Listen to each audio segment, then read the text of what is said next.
The Call of the Wild. By Jack London. Old longing's nomadic leap. Chafing at custom's chain. Again from its brumal sleep. Wakens the ferine strain. The Call of the Wild. Chapter 1. Into the Primitive. Buck did not read the newspapers, or he would have known that trouble was brewing, not alone for himself, but for every tidewater dog, strong of muscle and with warm long hair, from Puget Sound to San Diego. Because men, groping in the Arctic darkness, had found a yellow metal, and because steamship and transportation companies were booming the find, thousands of men were rushing into the Northland. These men wanted dogs, and the dogs they wanted were heavy dogs, with strong muscles by which to toil, and furry coats to protect them from the frost. Buck lived at a big house in the sun-kissed Santa Clara Valley. Judge Miller's Place, it was called. It stood back from the road, half hidden among the trees, through which glimpses could be caught of the wide cool veranda that ran around its four sides. The house was approached by gravel driveways which wound about through wide-spreading lawns and under the interlacing boughs of tall poplars. At the rear things were on even a more spacious scale than at the front. There were great stables, where a dozen grooms and boys held forth, rows of vine-clad servants' cottages, an endless and orderly array of outhouses, long grape arbors, green pastures, orchards, and berry patches. Then there was the pumping plant for the artesian well, and the big cement tank where Judge Miller's boys took their morning plunge and kept cool in the hot afternoon. And over this great domain Buck ruled. Here he was born, and here he had lived the 4 years of his life. It was true, there were other dogs. There could not but be other dogs on so vast a place, but they did not count. They came and went, resided in the populous kennels, or lived obscurely in the recesses of the house after the fashion of Toots, the Japanese pug, or Isabel. The Mexican hairless, strange creatures that rarely put nose out of doors or set foot to ground. On the other hand, there were the fox terriers, a score of them at least, who yelped fearful promises at Toots and Isabel looking out of the windows at them and protected by a legion of housemaids armed with brooms and mops. But Buck was neither house dog nor kennel dog. The whole realm was his. He plunged into the swimming tank or went hunting with the judge's sons. He escorted Molly and Alice, the judge's daughters, on long twilight or early morning rambles. On wintry nights he lay at the judge's feet before the roaring library fire. He carried the judge's grandsons on his back, or rolled them in the grass, and guarded their footsteps through wild adventures down to the fountain in the stable yard, and even beyond, where the paddocks were, and the berry patches. Among the terriers he stalked imperiously, and Toots and Isabel he utterly ignored, for he was king over all creeping, crawling, flying things of Judge Miller's Place, humans included. His father, Elmo, a huge Saint Bernard, had been the judge's inseparable companion, and Buck bid fair to follow in the way of his father. He was not so large, he weighed only 140 pounds, for his mother, Shep, had been a Scotch shepherd dog. Nevertheless, 140 pounds, to which was added the dignity that comes of good living and universal respect, enabled him to carry himself in right royal fashion. During the 4 years since his puppyhood he had lived the life of a sated aristocrat. He had a fine pride in himself, was even a trifle egotistical, as country gentlemen sometimes become because of their insular situation. But he had saved himself by not becoming a mere pampered house dog. Hunting and kindred outdoor delights had kept down the fat and hardened his muscles. And to him, as to the cold-tubbing races, the love of water had been a tonic and a health preserver. And this was the manner of dog Buck was in the fall of 1897, when the Klondike strike dragged men from all the world into the frozen north. But Buck did not read the newspapers, and he did not know that Manuel, one of the gardener's helpers, was an undesirable acquaintance. Manuel had one besetting sin. He loved to play Chinese lottery. Also, in his gambling, he had one besetting weakness, faith in a system, and this made his damnation certain. For to play a system requires money, while the wages of a gardener's helper do not lap over the needs of a wife and numerous progeny. The judge was at a meeting of the Raisin Growers Association, and the boys were busy organizing an athletic club, on the memorable night of Manuel's treachery. No one saw him and Buck go off through the orchard on what Buck imagined was merely a stroll. And with the exception of a solitary man, no one saw them arrive at the little flag station known as College Park.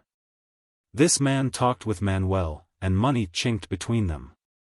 "You might wrap up the goods before you deliver 'em," the stranger said gruffly, and Manuel doubled a piece of stout rope around Buck's neck under the collar. "Twist it, and you'll choke 'em plenty," said Manuel, and the stranger grunted a ready affirmative. Buck had accepted the rope with quiet dignity.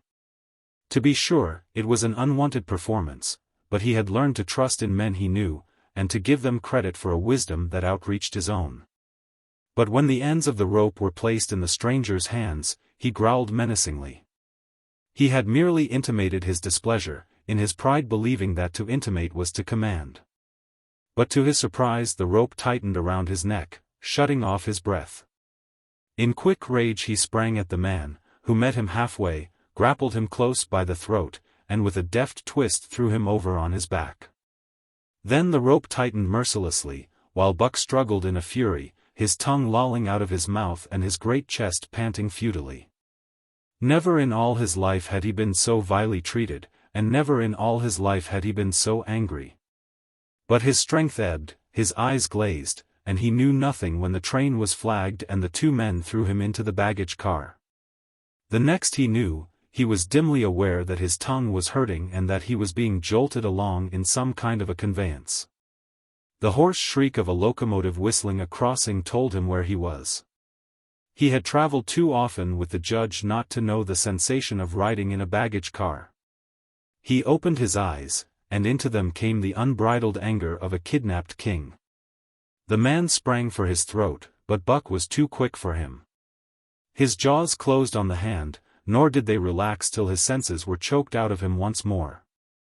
"Yep, has fits," the man said, hiding his mangled hand from the baggage man, who had been attracted by the sounds of struggle.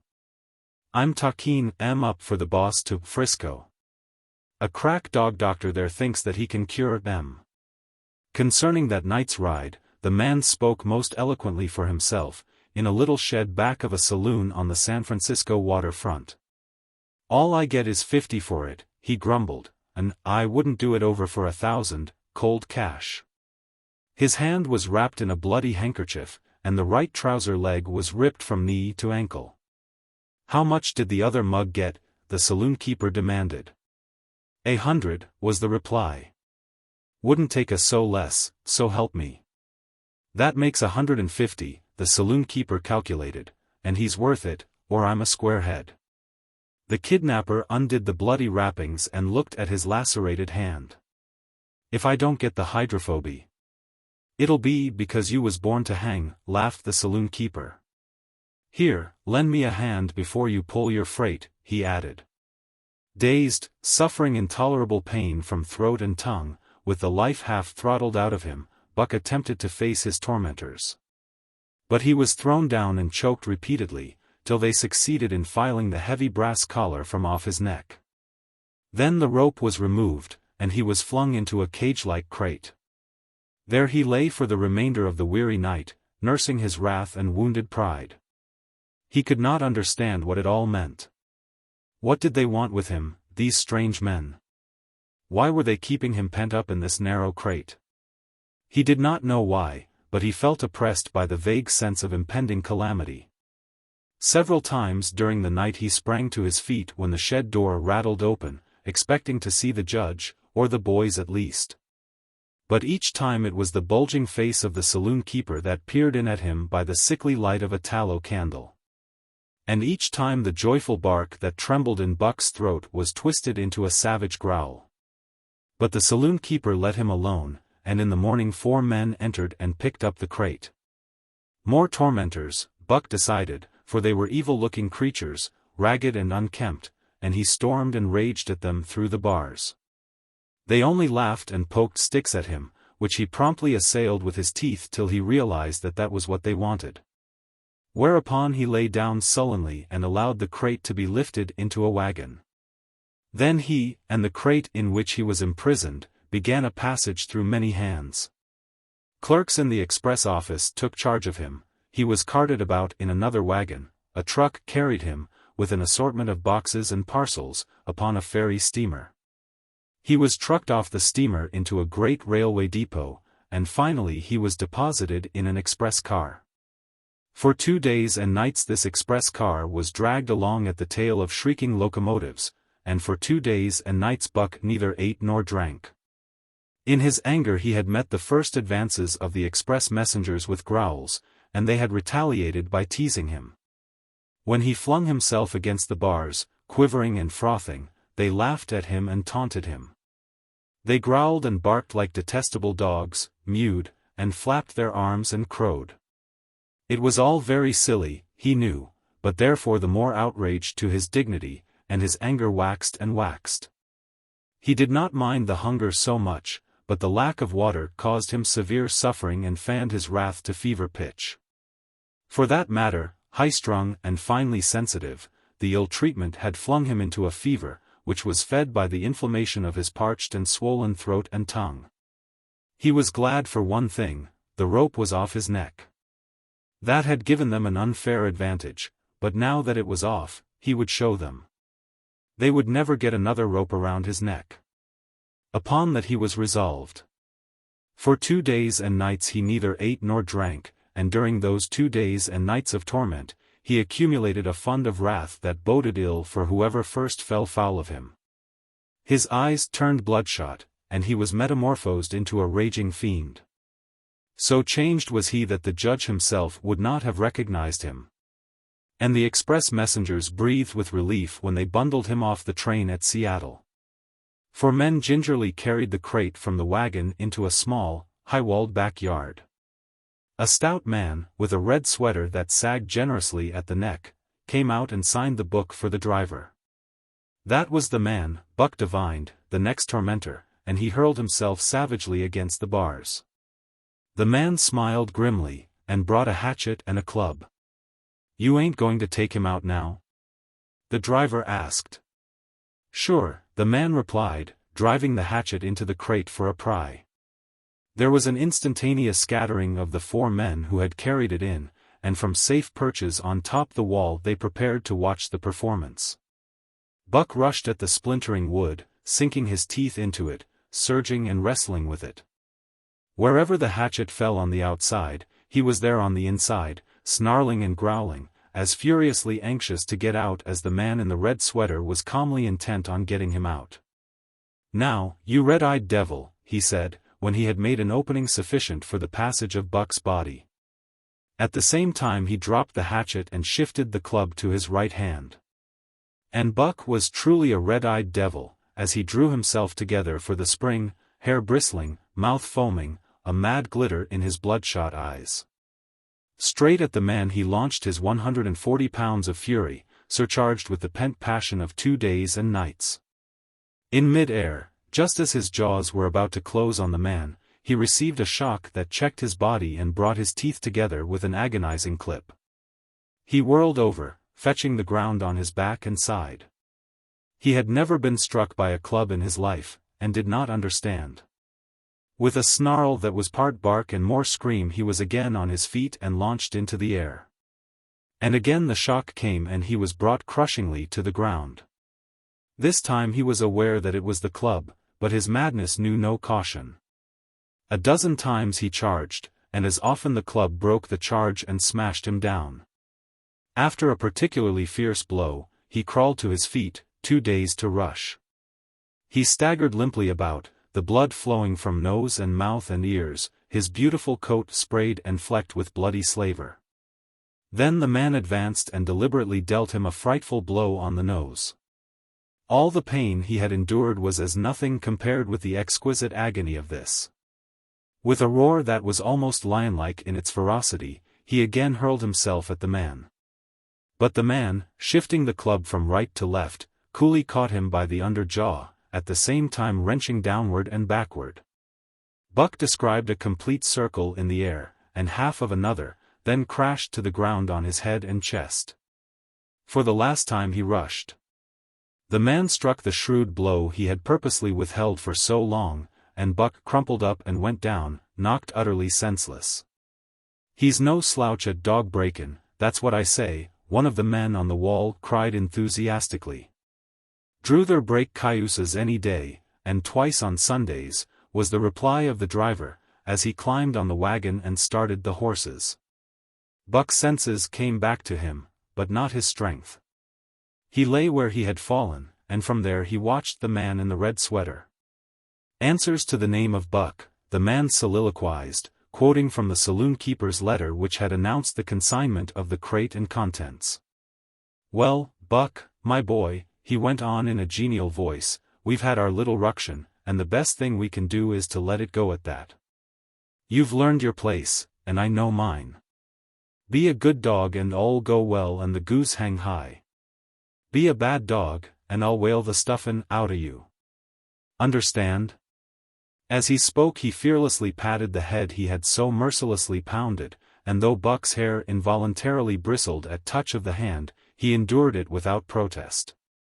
When the man brought him water he drank eagerly, and later bolted a generous meal of raw meat, chunk by chunk, from the man's hand. He was beaten, he knew that, but he was not broken. He saw, once for all, that he stood no chance against a man with a club. He had learned the lesson, and in all his after-life he never forgot it. That club was a revelation. It was his introduction to the reign of primitive law, and he met the introduction halfway. The facts of life took on a fiercer aspect. And while he faced that aspect uncowed, he faced it with all the latent cunning of his nature aroused. As the days went by, other dogs came, in crates and at the ends of ropes, some docilely, and some raging and roaring as he had come. And, one and all, he watched them pass under the dominion of the man in the red sweater. Again and again, as he looked at each brutal performance, the lesson was driven home to Buck: a man with a club was a lawgiver, a master to be obeyed, though not necessarily conciliated. Of this last Buck was never guilty, though he did see beaten dogs that fawned upon the man, and wagged their tails, and licked his hand. Also he saw one dog, that would neither conciliate nor obey, finally killed in the struggle for mastery. Now and again men came, strangers, who talked excitedly, wheedlingly, and in all kinds of fashions to the man in the red sweater. And at such times that money passed between them the strangers took one or more of the dogs away with them. Buck wondered where they went, for they never came back. But the fear of the future was strong upon him, and he was glad each time when he was not selected. Yet his time came, in the end, in the form of a little weazened man who spat broken English and many strange and uncouth exclamations which Buck could not understand. "Sacredam!" he cried, when his eyes lit upon Buck. "Dat one damn bully dog." How much?" 300, and a present at that," was the prompt reply of the man in the red sweater. "And seein' it's government money, you ain't got no kick coming, Perrault?" Perrault grinned. Considering that the price of dogs had been boomed skyward by the unwanted demand, it was not an unfair sum for so fine an animal. The Canadian government would be no loser, nor would its dispatches travel the slower. Perrault knew dogs, and when he looked at Buck he knew that he was 1 in 1,000, 1 in 10,000, he commented mentally. Buck saw money pass between them, and was not surprised when Curly, a good-natured Newfoundland, and he were led away by the little weazened man. That was the last he saw of the man in the red sweater, and as Curly and he looked at receding Seattle from the deck of the Narwhal, it was the last he saw of the warm Southland. Curly and he were taken below by Perrault and turned over to a black-faced giant called Francois. Perrault was a French-Canadian, and swarthy. But Francois was a French-Canadian half-breed, and twice as swarthy. They were a new kind of men to Buck, of which he was destined to see many more, and while he developed no affection for them, he none the less grew honestly to respect them. He speedily learned that Perrault and Francois were fair men, calm and impartial in administering justice, and too wise in the way of dogs to be fooled by dogs. In the between decks of the narwhal, Buck and Curly joined two other dogs. One of them was a big, snow-white fellow from Spitzbergen who had been brought away by a whaling captain, and who had later accompanied a geological survey into the Barrens. He was friendly, in a treacherous sort of way, smiling into one's face the while he meditated some underhand trick, as, for instance, when he stole from Buck's food at the first meal. As Buck sprang to punish him, the lash of Francois's whip sang through the air, reaching the culprit first, and nothing remained to Buck but to recover the bone. That was fair of Francois, he decided, and the half-breed began his rise in Buck's estimation. The other dog made no advances, nor received any. Also, he did not attempt to steal from the newcomers. He was a gloomy, morose fellow, and he showed Curly plainly that all he desired was to be left alone, and further, that there would be trouble if he were not left alone. Dave, he was called, and he ate and slept, or yawned between times, and took interest in nothing. Not even when the narwhal crossed Queen Charlotte Sound and rolled and pitched and bucked like a thing possessed. When Buck and Curly grew excited, half wild with fear, he raised his head as though annoyed, favored them with an incurious glance, yawned, and went to sleep again. Day and night the ship throbbed to the tireless pulse of the propeller, and though one day was very like another, it was apparent to Buck that the weather was steadily growing colder. At last, one morning, the propeller was quiet, and the narwhal was pervaded with an atmosphere of excitement. He felt it, as did the other dogs, and knew that a change was at hand. Francois leashed them and brought them on deck. At the first step upon the cold surface, Buck's feet sank into a white mushy something very like mud. He sprang back with a snort. More of this white stuff was falling through the air. He shook himself, but more of it fell upon him. He sniffed it curiously, then licked some up on his tongue. It bit like fire, and the next instant was gone. This puzzled him. He tried it again, with the same result. The onlookers laughed uproariously, and he felt ashamed, he knew not why, for it was his first snow.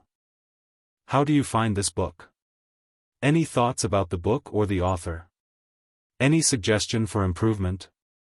Please take a moment to share your thoughts in a comment. If you like it, share it with your friends who might enjoy it as well.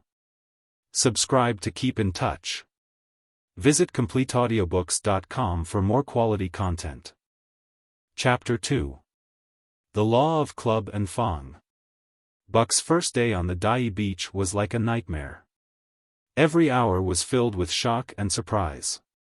He had been suddenly jerked from the heart of civilization and flung into the heart of things primordial. No lazy, sun-kissed life was this, with nothing to do but loaf and be bored. Here was neither peace, nor rest, nor a moment's safety. All was confusion and action, and every moment life and limb were in peril. There was imperative need to be constantly alert. For these dogs and men were not town dogs and men. They were savages, all of them, who knew no law but the law of club and fang. He had never seen dogs fight as these wolfish creatures fought, and his first experience taught him an unforgettable lesson. It is true, it was a vicarious experience, else he would not have lived to profit by it. Curly was the victim.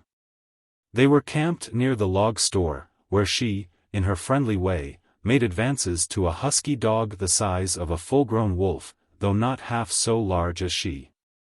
There was no warning, only a leap in like a flash, a metallic clip of teeth, a leap out equally swift, and Curly's face was ripped open from eye to jaw.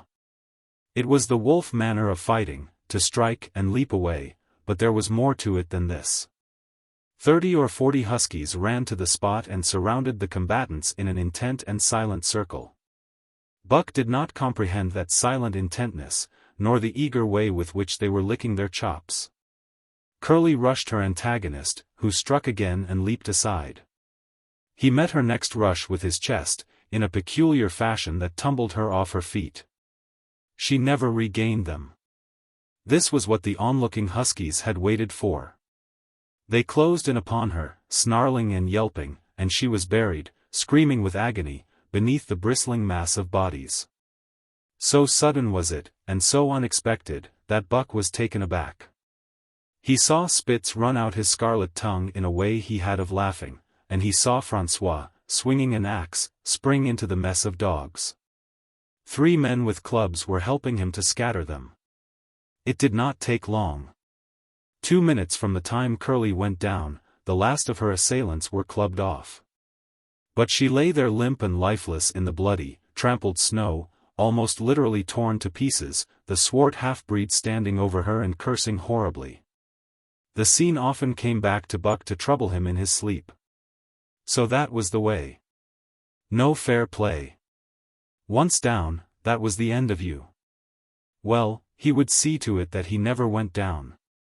Spitz ran out his tongue and laughed again, and from that moment Buck hated him with a bitter and deathless hatred. Before he had recovered from the shock caused by the tragic passing of Curly, he received another shock. Francois fastened upon him an arrangement of straps and buckles.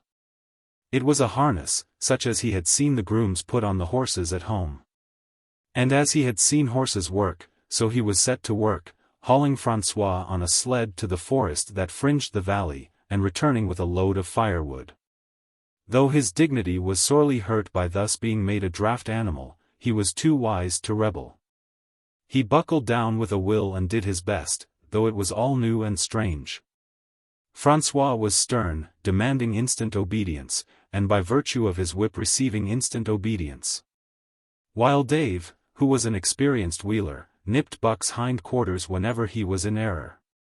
Spitz was the leader, likewise experienced, and while he could not always get at Buck, he growled sharp reproof now and again. Or cunningly threw his weight in the traces to jerk Buck into the way he should go. Buck learned easily, and under the combined tuition of his 2 mates and Francois made remarkable progress. Ere they returned to camp he knew enough to stop at Ho, to go ahead at Mush, to swing wide on the bends, and to keep clear of the wheeler when the loaded sled shot downhill at their heels. "Tree ver, good dogs," Francois told Perrault. "Dat Buck, heem pool lack hell. I tich heem queek as enet ing." By afternoon, Perrault, who was in a hurry to be on the trail with his dispatches, returned with 2 more dogs. Billy and Joe, he called them, 2 brothers, and true huskies both. Sons of the one mother though they were as different as day and night. Billy's one fault was his excessive good nature, while Joe was the very opposite, sour and introspective, with a perpetual snarl and a malignant eye. Buck received them in comradely fashion, Dave ignored them, while Spitz proceeded to thrash first one and then the other. Billy wagged his tail appeasingly, turned to run when he saw that appeasement was of no avail, and cried, still appeasingly, when Spitz's sharp teeth scored his flank. But no matter how Spitz circled, Joe whirled around on his heels to face him, mane bristling, ears laid back, lips writhing and snarling, jaws clipping together as fast as he could snap. And eyes diabolically gleaming, the incarnation of belligerent fear. So terrible was his appearance that Spitz was forced to forego disciplining him.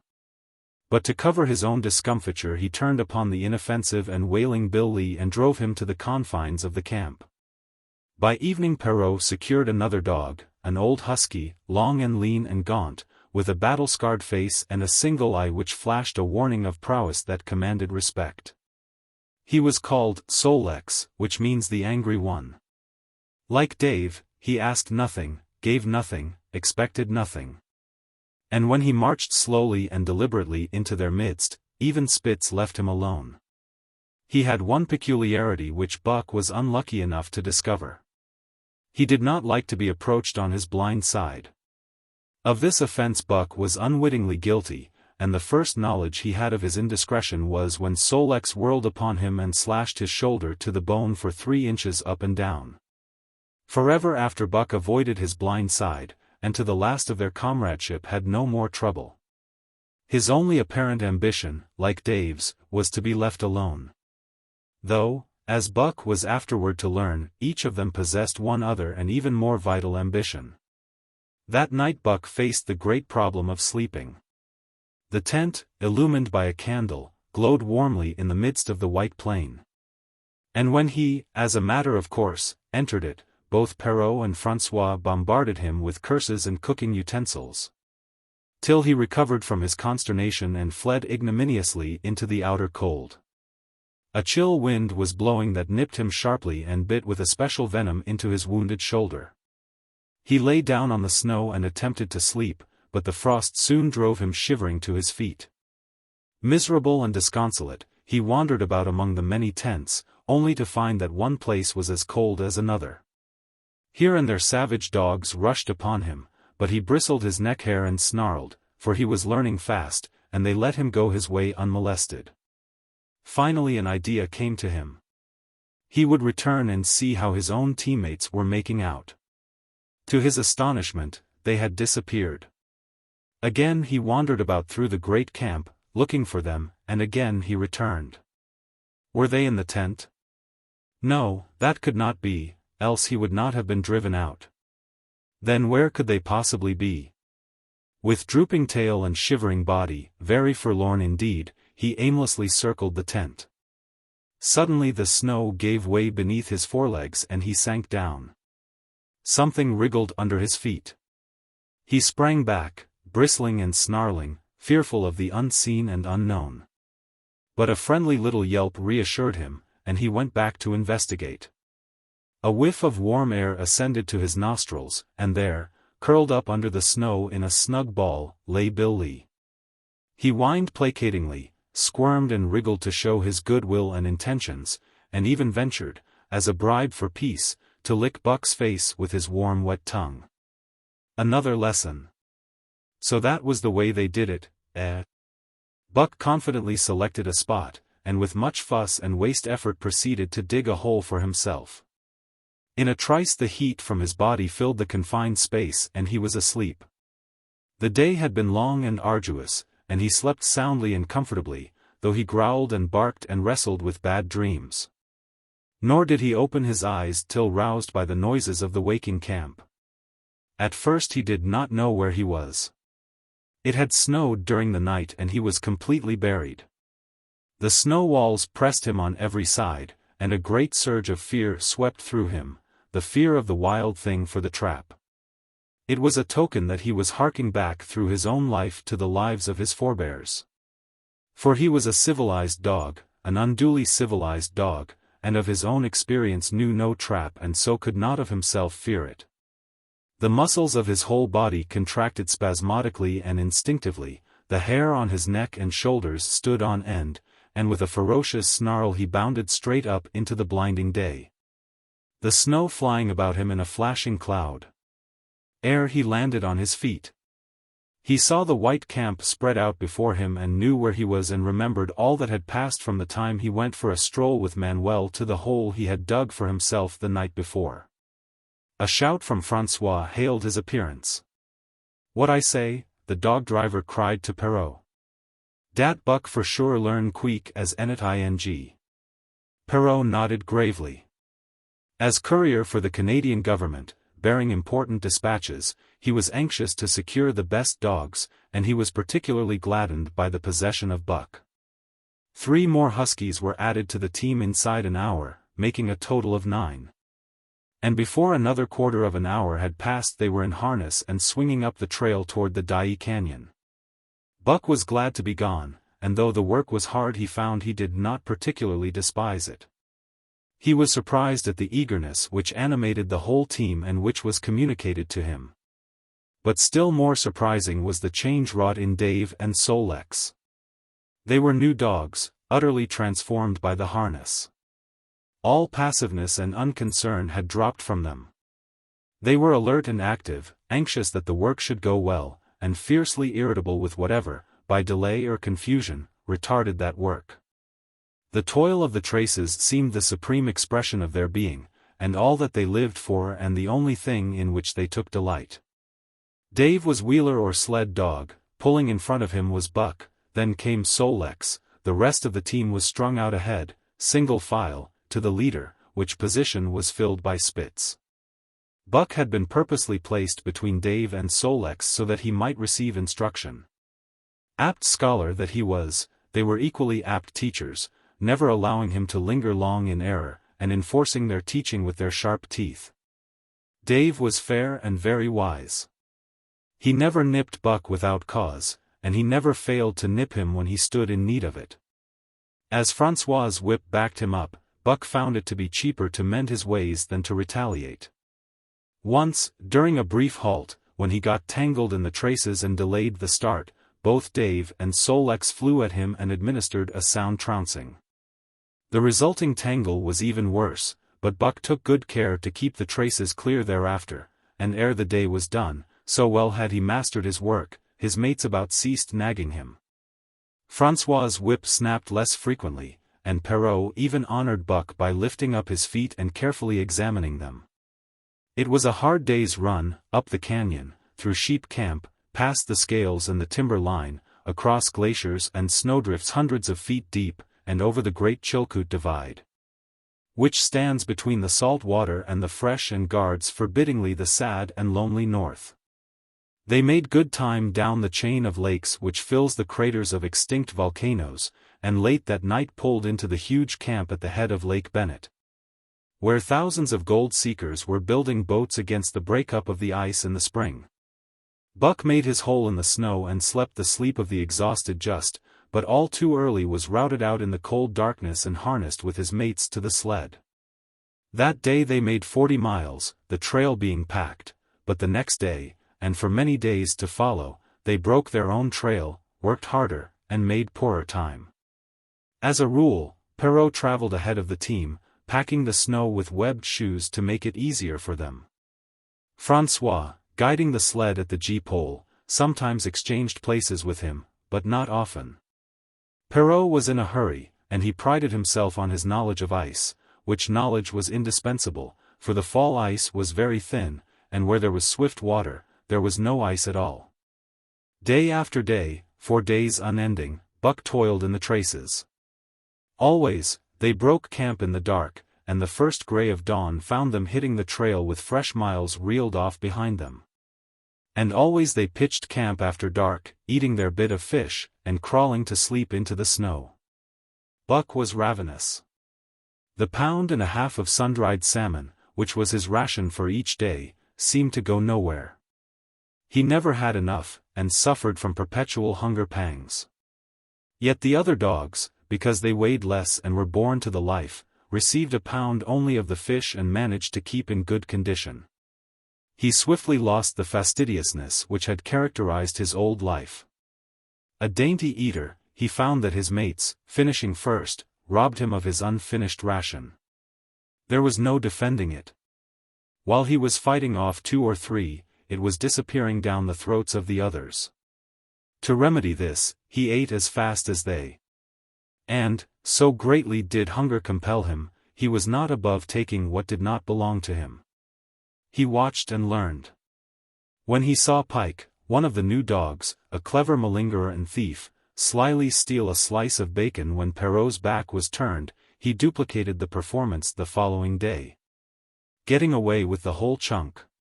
A great uproar was raised, but he was unsuspected, while Dub, an awkward blunderer who was always getting caught, was punished for Buck's misdeed. This first theft marked Buck as fit to survive in the hostile Northland environment. It marked his adaptability, his capacity to adjust himself to changing conditions, the lack of which would have meant swift and terrible death. It marked, further, the decay or going to pieces of his moral nature, a vain thing and a handicap in the ruthless struggle for existence. It was all well enough in the Southland, under the law of love and fellowship, to respect private property and personal feelings. But in the Northland, under the law of club and Fang, whoso took such things into account was a fool, and in so far as he observed them he would fail to prosper. Not that Buck reasoned it out. He was fit, that was all, and unconsciously he accommodated himself to the new mode of life. All his days, no matter what the odds, he had never run from a fight. But the club of the man in the red sweater had beaten into him a more fundamental and primitive code. Civilized, he could have died for a moral consideration, say the defense of Judge Miller's riding whip. But the completeness of his decivilization was now evidenced by his ability to flee from the defense of a moral consideration and so save his hide. He did not steal for joy of it, but because of the clamor of his stomach. He did not rob openly, but stole secretly and cunningly, out of respect for Club and Fang. In short, the things he did were done because it was easier to do them than not to do them. His development, or retrogression, was rapid. His muscles became hard as iron, and he grew callous to all ordinary pain. He achieved an internal as well as external economy. He could eat anything, no matter how loathsome or indigestible. And, once eaten, the juices of his stomach extracted the least particle of nutriment. And his blood carried it to the farthest reaches of his body, building it into the toughest and stoutest of tissues. Sight and scent became remarkably keen, while his hearing developed such acuteness that in his sleep he heard the faintest sound and knew whether it heralded peace or peril. He learned to bite the ice out with his teeth when it collected between his toes. And when he was thirsty and there was a thick scum of ice over the water hole, he would break it by rearing and striking it with stiff forelegs. His most conspicuous trait was an ability to scent the wind and forecast it a night in advance. No matter how breathless the air when he dug his nest by tree or bank, the wind that later blew inevitably found him to leeward, sheltered and snug. And not only did he learn by experience, but instincts long dead became alive again. The domesticated generations fell from him. In vague ways he remembered back to the youth of the breed, to the time the wild dogs ranged in packs through the primeval forest and killed their meat as they ran it down. It was no task for him to learn to fight with cut and slash and the quick wolf snap. In this manner had fought forgotten ancestors. They quickened the old life within him, and the old tricks which they had stamped into the heredity of the breed were his tricks. They came to him without effort or discovery, as though they had been his always. And when, on the still cold nights, he pointed his nose at a star and howled long and wolf-like, it was his ancestors, dead and dust, pointing nose at star and howling down through the centuries and through him. And his cadences were their cadences, the cadences which voiced their woe and what to them was the meaning of the stiffness, and the cold, and dark. Thus, as token of what a puppet thing life is, the ancient song surged through him and he came into his own again. And he came because men had found a yellow metal in the north, and because Manuel was a gardener's helper whose wages did not lap over the needs of his wife and diverse small copies of himself. Chapter 3. The Dominant Primordial Beast. The dominant primordial beast was strong in buck, and under the fierce conditions of trail life it grew and grew. Yet it was a secret growth. His newborn cunning gave him poise and control. He was too busy adjusting himself to the new life to feel at ease, and not only did he not pick fights, but he avoided them whenever possible. A certain deliberateness characterized his attitude. He was not prone to rashness and precipitate action. And in the bitter hatred between him and Spitz he betrayed no impatience, shunned all offensive acts. On the other hand, possibly because he divined in Buck a dangerous rival, Spitz never lost an opportunity of showing his teeth. He even went out of his way to bully Buck, striving constantly to start the fight which could end only in the death of one or the other. Early in the trip this might have taken place had it not been for an unwanted accident. At the end of this day they made a bleak and miserable camp on the shore of Lake Lubarge. Driving snow, a wind that cut like a white-hot knife, and darkness had forced them to grope for a camping place. They could hardly have fared worse.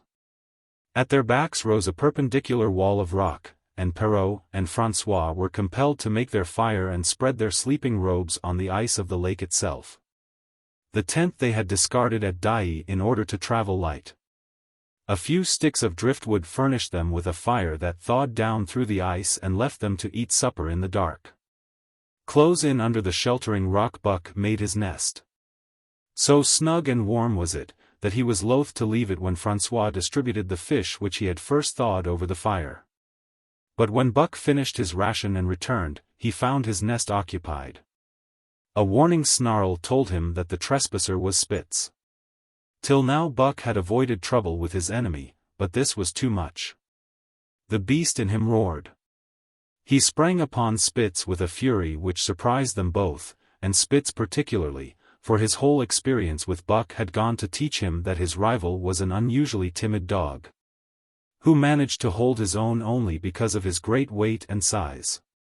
Francois was surprised, too, when they shot out in a tangle from the disrupted nest and he divined the cause of the trouble. He cried to Buck. "Jiff it to him, by gar. Jiff it to him, the dirty thief." Spitz was equally willing. He was crying with sheer rage and eagerness as he circled back and forth for a chance to spring in.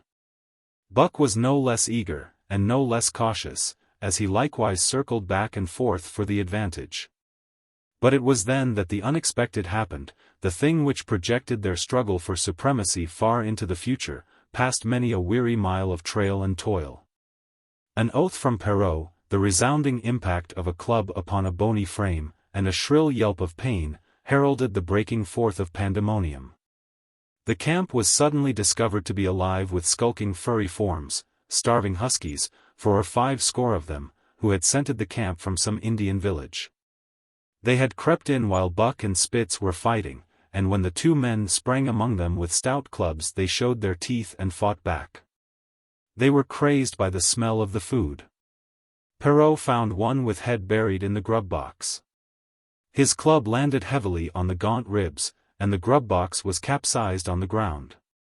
On the instant a score of the famished brutes were scrambling for the bread and bacon. The clubs fell upon them unheeded. They yelped and howled under the rain of blows, but struggled none the less madly till the last crumb had been devoured. In the meantime the astonished team dogs had burst out of their nests only to be set upon by the fierce invaders. Never had Buck seen such dogs. It seemed as though their bones would burst through their skins. They were mere skeletons, draped loosely in draggled hides, with blazing eyes and slavered fangs. But the hunger madness made them terrifying, irresistible. There was no opposing them. The team dogs were swept back against the cliff at the first onset. Buck was beset by 3 huskies, and in a trice his head and shoulders were ripped and slashed. The din was frightful. Bill Lee was crying as usual. Dave and Solex, dripping blood from a score of wounds, were fighting bravely side by side. Joe was snapping like a demon. Once, his teeth closed on the foreleg of a husky, and he crunched down through the bone. Pike, the malingerer, leaped upon the crippled animal, breaking its neck with a quick flash of teeth and a jerk. Buck got a frothing adversary by the throat, and was sprayed with blood when his teeth sank through the jugular. The warm taste of it in his mouth goaded him to greater fierceness. He flung himself upon another, and at the same time felt teeth sink into his own throat. It was Spitz, treacherously attacking from the side. Perrault and Francois, having cleaned out their part of the camp, hurried to save their sled dogs. The wild wave of famished beasts rolled back before them, and Buck shook himself free. But it was only for a moment. The 2 men were compelled to run back to save the grub, upon which the huskies returned to the attack on the team. Bill Lee, terrified into bravery, sprang through the savage circle and fled away over the ice. Pike and Dub followed on his heels, with the rest of the team behind. As Buck drew himself together to spring after them, out of the tail of his eye he saw Spitz rush upon him with the evident intention of overthrowing him. Once off his feet and under that mass of huskies, there was no hope for him. But he braced himself to the shock of Spitz's charge, then joined the flight out on the lake. Later, the 9 team dogs gathered together and sought shelter in the forest. Though unpursued, they were in a sorry plight. There was not one who was not wounded in 4 or 5 places, while some were wounded grievously. Dub was badly injured in a hind leg. Dolly, the last husky added to the team at Dai, had a badly torn throat. Joe had lost an eye. While Bill Lee, the good-natured, with an ear chewed and rent to ribbons, cried and whimpered throughout the night. At daybreak they limped warily back to camp, to find the marauders gone and the 2 men in bad tempers. Fully half their grub supply was gone. The huskies had chewed through the sled lashings and canvas coverings. In fact, nothing, no matter how remotely eatable, had escaped them. They had eaten a pair of Perrault's moose-hide moccasins, chunks out of the leather traces, and even 2 feet of lash from the end of Francois's whip. He broke from a mournful contemplation of it to look over his wounded dogs. "Ah, my friends," he said softly, "mebit mek you mad dog, dos many bites. Meb all mad dog, sacredam. What you t'ink, Perrault?"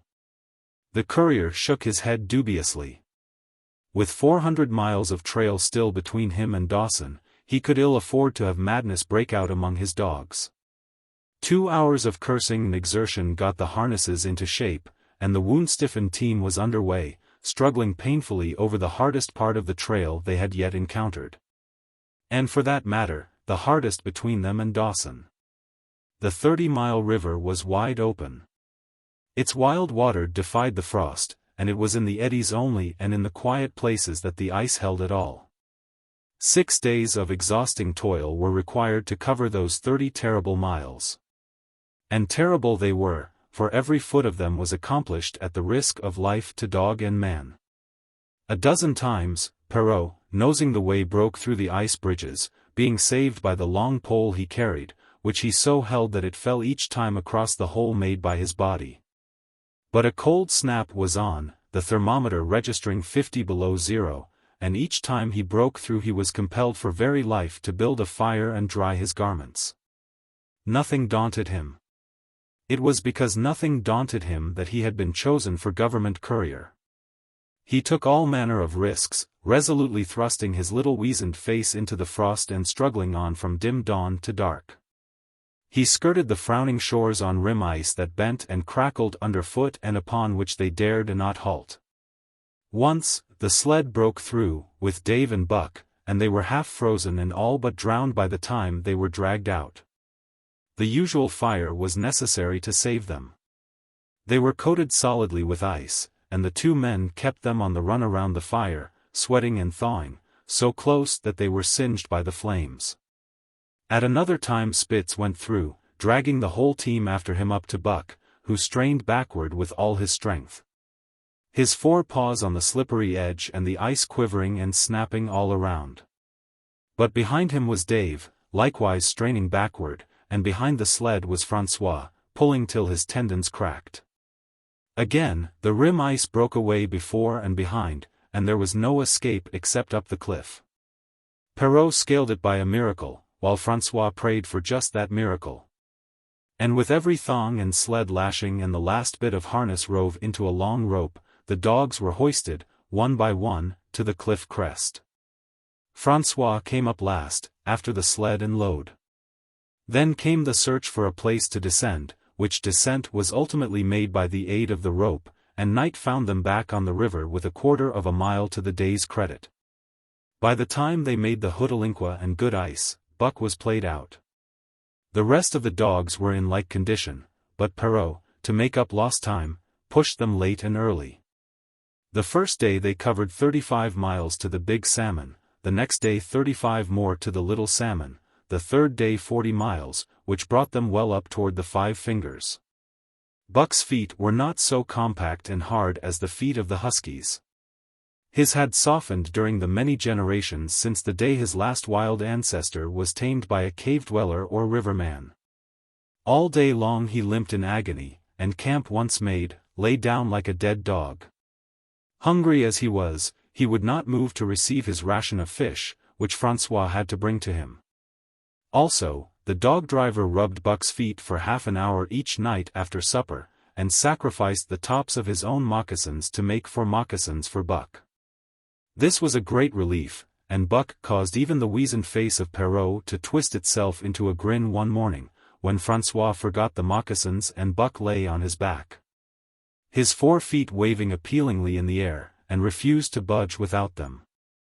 Later his feet grew hard to the trail, and the worn-out footgear was thrown away. At the Pelly one morning, as they were harnessing up, Dolly, who had never been conspicuous for anything, went suddenly mad. She announced her condition by a long, heartbreaking wolf howl that sent every dog bristling with fear, then sprang straight for Buck. He had never seen a dog go mad, nor did he have any reason to fear madness, yet he knew that here was horror, and fled away from it in a panic. Straight away he raced, with Dolly, panting and frothing, one leap behind, nor could she gain on him, so great was his terror, nor could he leave her, so great was her madness. He plunged through the wooded breast of the island, flew down to the lower end, crossed a back channel filled with rough ice to another island, gained a third island, curved back to the main river. And in desperation started to cross it. And all the time, though he did not look, he could hear her snarling just one leap behind. Francois called to him a quarter of a mile away and he doubled back, still one leap ahead, gasping painfully for air and putting all his faith in that Francois would save him. The dog driver held the axe poised in his hand, and as Buck shot past him the axe crashed down upon Mad Dolly's head. Buck staggered over against the sled, exhausted, sobbing for breath, helpless. This was Spitz's opportunity. He sprang upon Buck, and twice his teeth sank into his unresisting foe and ripped and tore the flesh to the bone.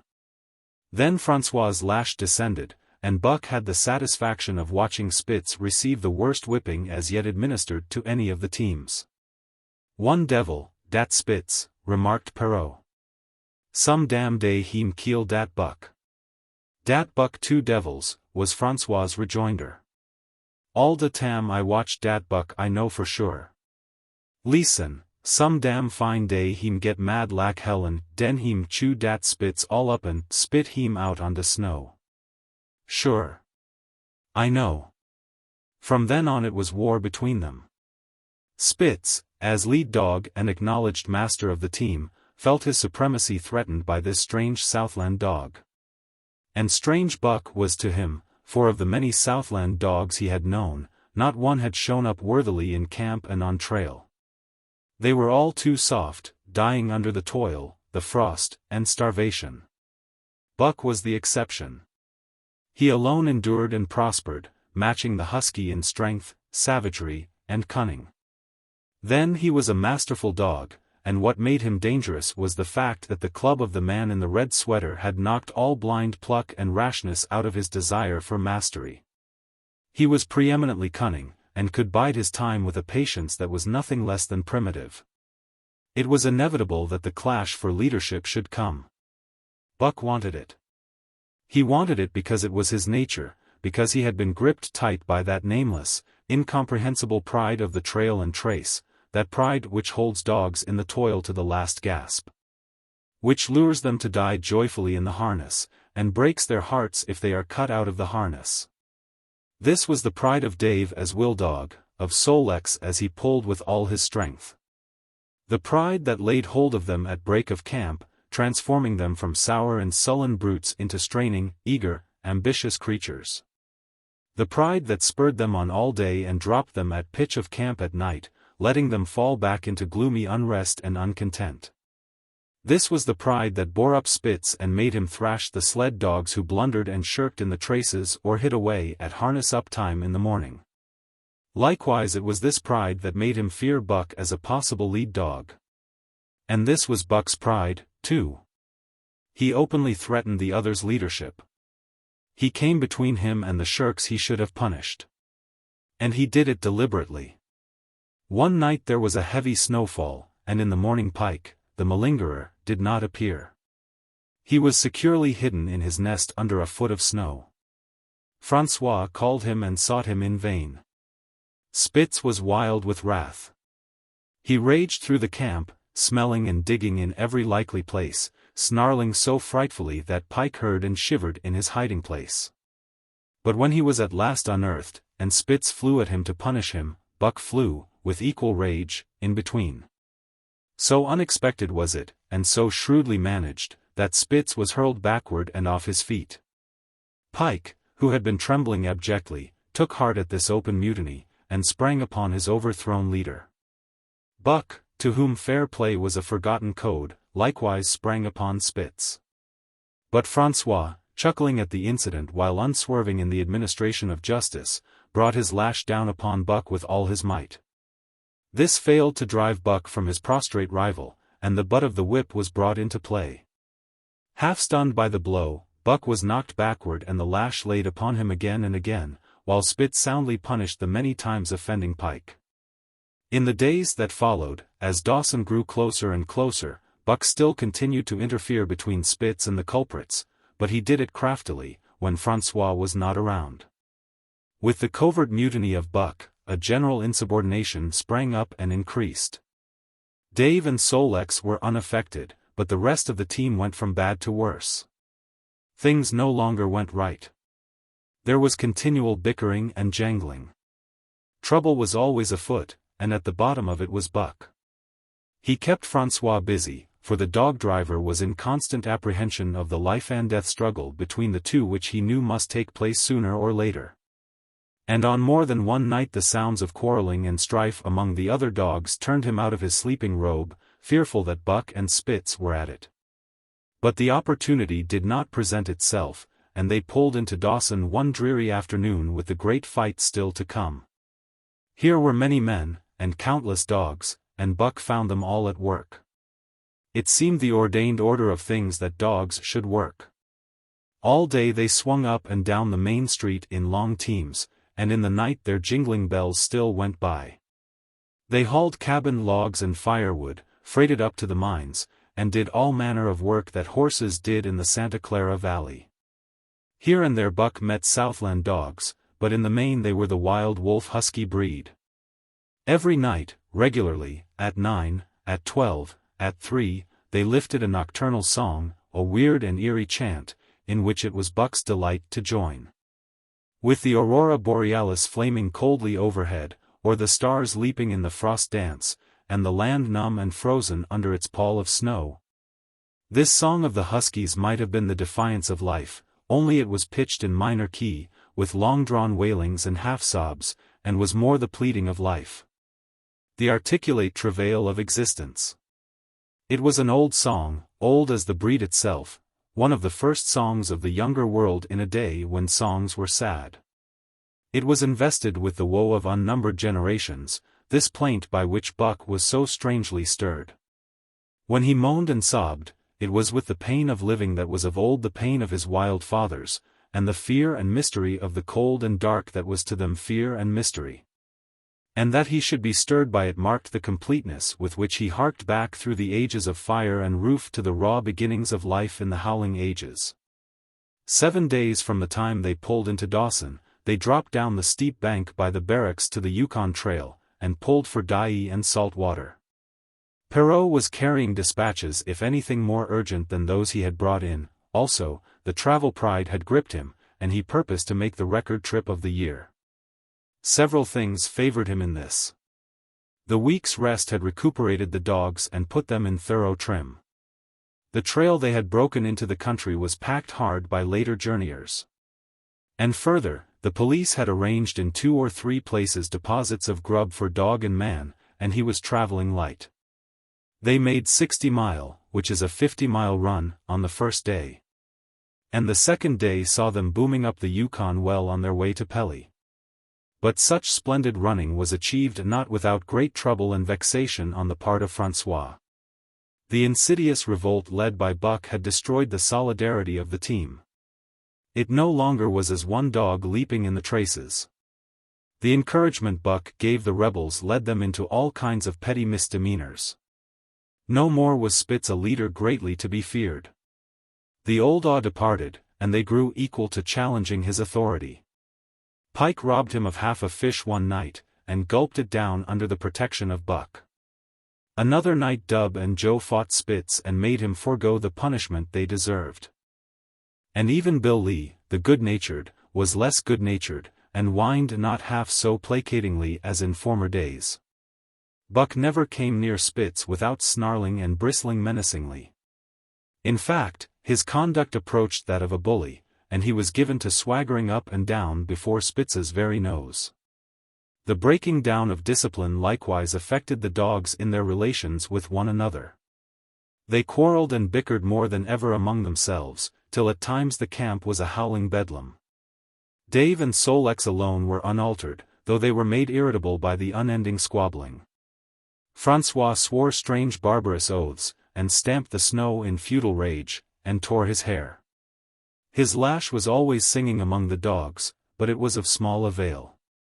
Directly his back was turned they were at it again.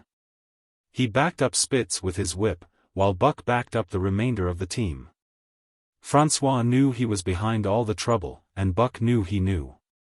But Buck was too clever ever again to be caught red-handed. He worked faithfully in the harness, for the toil had become a delight to him. Yet it was a greater delight slyly to precipitate a fight amongst his mates and tangle the traces. At the mouth of the Tahkeena, one night after supper, Dub turned up a snowshoe rabbit, blundered it, and missed. In a second the whole team was in full cry. 100 yards away was a camp of the Northwest Police, with 50 dogs, huskies all, who joined the chase. The rabbit sped down the river, turned off into a small creek, up the frozen bed of which it held steadily. It ran lightly on the surface of the snow, while the dogs plowed through by main strength. Buck led the pack, 60 strong, around bend after bend, but he could not gain. He lay down low to the race, whining eagerly, his splendid body flashing forward, leap by leap, in the wan white moonlight. And leap by leap, like some pale frost wraith, the snowshoe rabbit flashed on ahead. All that stirring of old instincts which at stated periods drives men out from the sounding cities to forest and plain to kill things by chemically propelled leaden pellets, the blood-lust. The joy to kill, all this was Buck's, only it was infinitely more intimate. He was ranging at the head of the pack, running the wild thing down, the living meat, to kill with his own teeth and wash his muzzle to the eyes in warm blood. There is an ecstasy that marks the summit of life, and beyond which life cannot rise. And such is the paradox of living, this ecstasy comes when one is most alive, and it comes as a complete forgetfulness that one is alive. This ecstasy, this forgetfulness of living, comes to the artist, caught up and out of himself in a sheet of flame, it comes to the soldier, war-mad on a stricken field and refusing quarter. And it came to Buck, leading the pack, sounding the old wolf cry, straining after the food that was alive and that fled swiftly before him through the moonlight. He was sounding the deeps of his nature, and of the parts of his nature that were deeper than he, going back into the womb of time. He was mastered by the sheer surging of life, the tidal wave of being, the perfect joy of each separate muscle, joint, and sinew in that it was everything that was not death. That it was aglow and rampant, expressing itself in movement, flying exultantly under the stars and over the face of dead matter that did not move. But Spitz, cold and calculating even in his supreme moods, left the pack and cut across a narrow neck of land where the creek made a long bend around. Buck did not know of this, and as he rounded the bend, the frost wraith of a rabbit still flitting before him. He saw another and larger frost wraith leap from the overhanging bank into the immediate path of the rabbit. It was Spitz. The rabbit could not turn, and as the white teeth broke its back in mid-air it shrieked as loudly as a stricken man may shriek. At sound of this, the cry of life plunging down from life's apex in the grip of death, the full pack at Buck's heels raised a hell's chorus of delight. Buck did not cry out. He did not check himself, but drove in upon Spitz, shoulder to shoulder, so hard that he missed the throat. They rolled over and over in the powdery snow. Spitz gained his feet almost as though he had not been overthrown, slashing Buck down the shoulder and leaping clear. Twice his teeth clipped together, like the steel jaws of a trap, as he backed away for better footing, with lean and lifting lips that writhed and snarled. In a flash Buck knew it. The time had come. It was to the death. As they circled about, snarling, ears laid back, keenly watchful for the advantage, the scene came to Buck with a sense of familiarity. He seemed to remember it all, the white woods, and earth, and moonlight, and the thrill of battle. Over the whiteness and silence brooded a ghostly calm. There was not the faintest whisper of air, nothing moved, not a leaf quivered, the visible breaths of the dogs rising slowly and lingering in the frosty air. They had made short work of the snowshoe rabbit, these dogs that were ill-tamed wolves, and they were now drawn up in an expectant circle. They, too, were silent, their eyes only gleaming and their breaths drifting slowly upward. To Buck it was nothing new or strange, this scene of old time. It was as though it had always been, the wanted way of things. Spitz was a practiced fighter. From Spitzbergen through the Arctic, and across Canada and the Barrens, he had held his own with all manner of dogs and achieved to mastery over them. Bitter rage was his, but never blind rage. In passion to rend and destroy, he never forgot that his enemy was in like passion to rend and destroy. He never rushed till he was prepared to receive a rush. Never attacked till he had first defended that attack. In vain Buck strove to sink his teeth in the neck of the big white dog. Wherever his fangs struck for the softer flesh, they were countered by the fangs of Spitz. Fang clashed Fang, and lips were cut and bleeding, but Buck could not penetrate his enemy's guard. Then he warmed up and enveloped Spitz in a whirlwind of rushes. Time and time again he tried for the snow-white throat, where life bubbled near to the surface, and each time and every time Spitz slashed him and got away. Then Buck took to rushing, as though for the throat, when, suddenly drawing back his head and curving in from the side, he would drive his shoulder at the shoulder of Spitz, as a ram by which to overthrow him. But instead, Buck's shoulder was slashed down each time as Spitz leaped lightly away. Spitz was untouched, while Buck was streaming with blood and panting hard. The fight was growing desperate. And all the while the silent and wolfish circle waited to finish off whichever dog went down. As Buck grew winded, Spitz took to rushing, and he kept him staggering for footing. Once Buck went over, and the whole circle of 60 dogs started up, but he recovered himself, almost in mid-air, and the circle sank down again and waited. But Buck possessed a quality that made for greatness: imagination. He fought by instinct, but he could fight by head as well. He rushed, as though attempting the old shoulder trick, but at the last instant swept low to the snow and in. His teeth closed on Spitz's left foreleg. There was a crunch of breaking bone, and the white dog faced him on 3 legs. Thrice he tried to knock him over, then repeated the trick and broke the right foreleg. Despite the pain and helplessness, Spitz struggled madly to keep up. He saw the silent circle, with gleaming eyes, lolling tongues, and silvery breaths drifting upward, closing in upon him as he had seen similar circles close in upon beaten antagonists in the past. Only this time he was the one who was beaten. There was no hope for him. Buck was inexorable. Mercy was a thing reserved for gentler climes. He maneuvered for the final rush. The circle had tightened till he could feel the breaths of the huskies on his flanks. He could see them, beyond Spitz and to either side, half crouching for the spring, their eyes fixed upon him. A pause seemed to fall. Every animal was motionless as though turned to stone. Only Spitz quivered and bristled as he staggered back and forth, snarling with horrible menace, as though to frighten off impending death. Then Buck sprang in and out. But while he was in, shoulder had at last squarely met shoulder. The dark circle became a dot on the moon-flooded snow as Spitz disappeared from view. Buck stood and looked on, the successful champion, the dominant primordial beast who had made his kill and found it good. Chapter 4. Who has won to Mastership? What I say? I spick true wn I say dat Buck 2 devils. This was Francois' speech next morning when he discovered Spitz missing and Buck covered with wounds. He drew him to the fire and by its light pointed them out. Dat Spitz fight like hell, said Perrault, as he surveyed the gaping rips and cuts. And dat Buck fight like 2 hells, was Francois' answer. And now we make good time. No more Spitz, no more trouble, sure.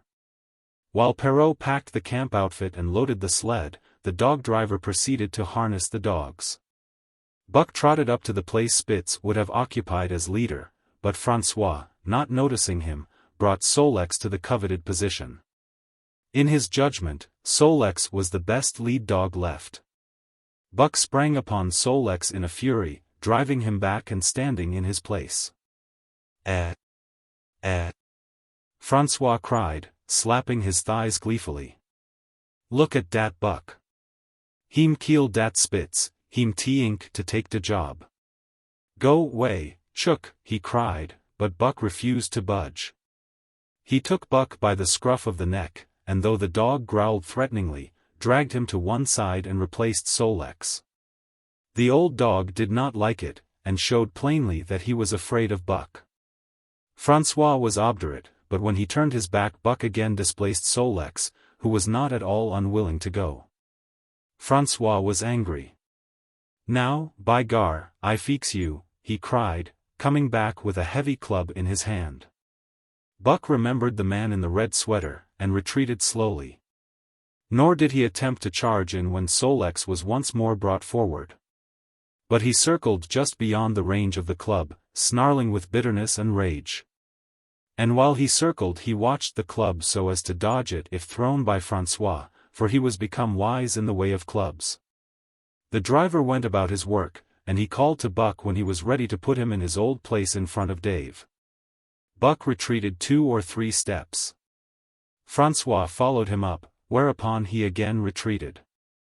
After some time of this, Francois threw down the club, thinking that Buck feared a thrashing. But Buck was in open revolt. He wanted, not to escape a clubbing, but to have the leadership. It was his by right.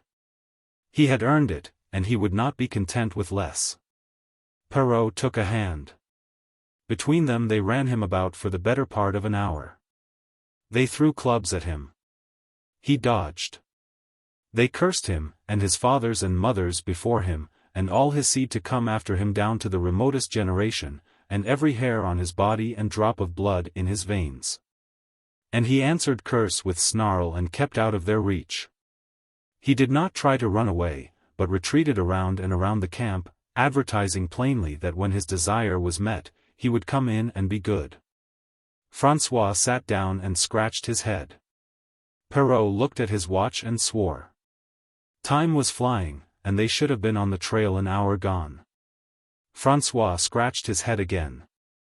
He shook it and grinned sheepishly at the courier, who shrugged his shoulders in sign that they were beaten. Then Francois went up to where Sol-leks stood and called to Buck. Buck laughed, as dogs laugh, yet kept his distance.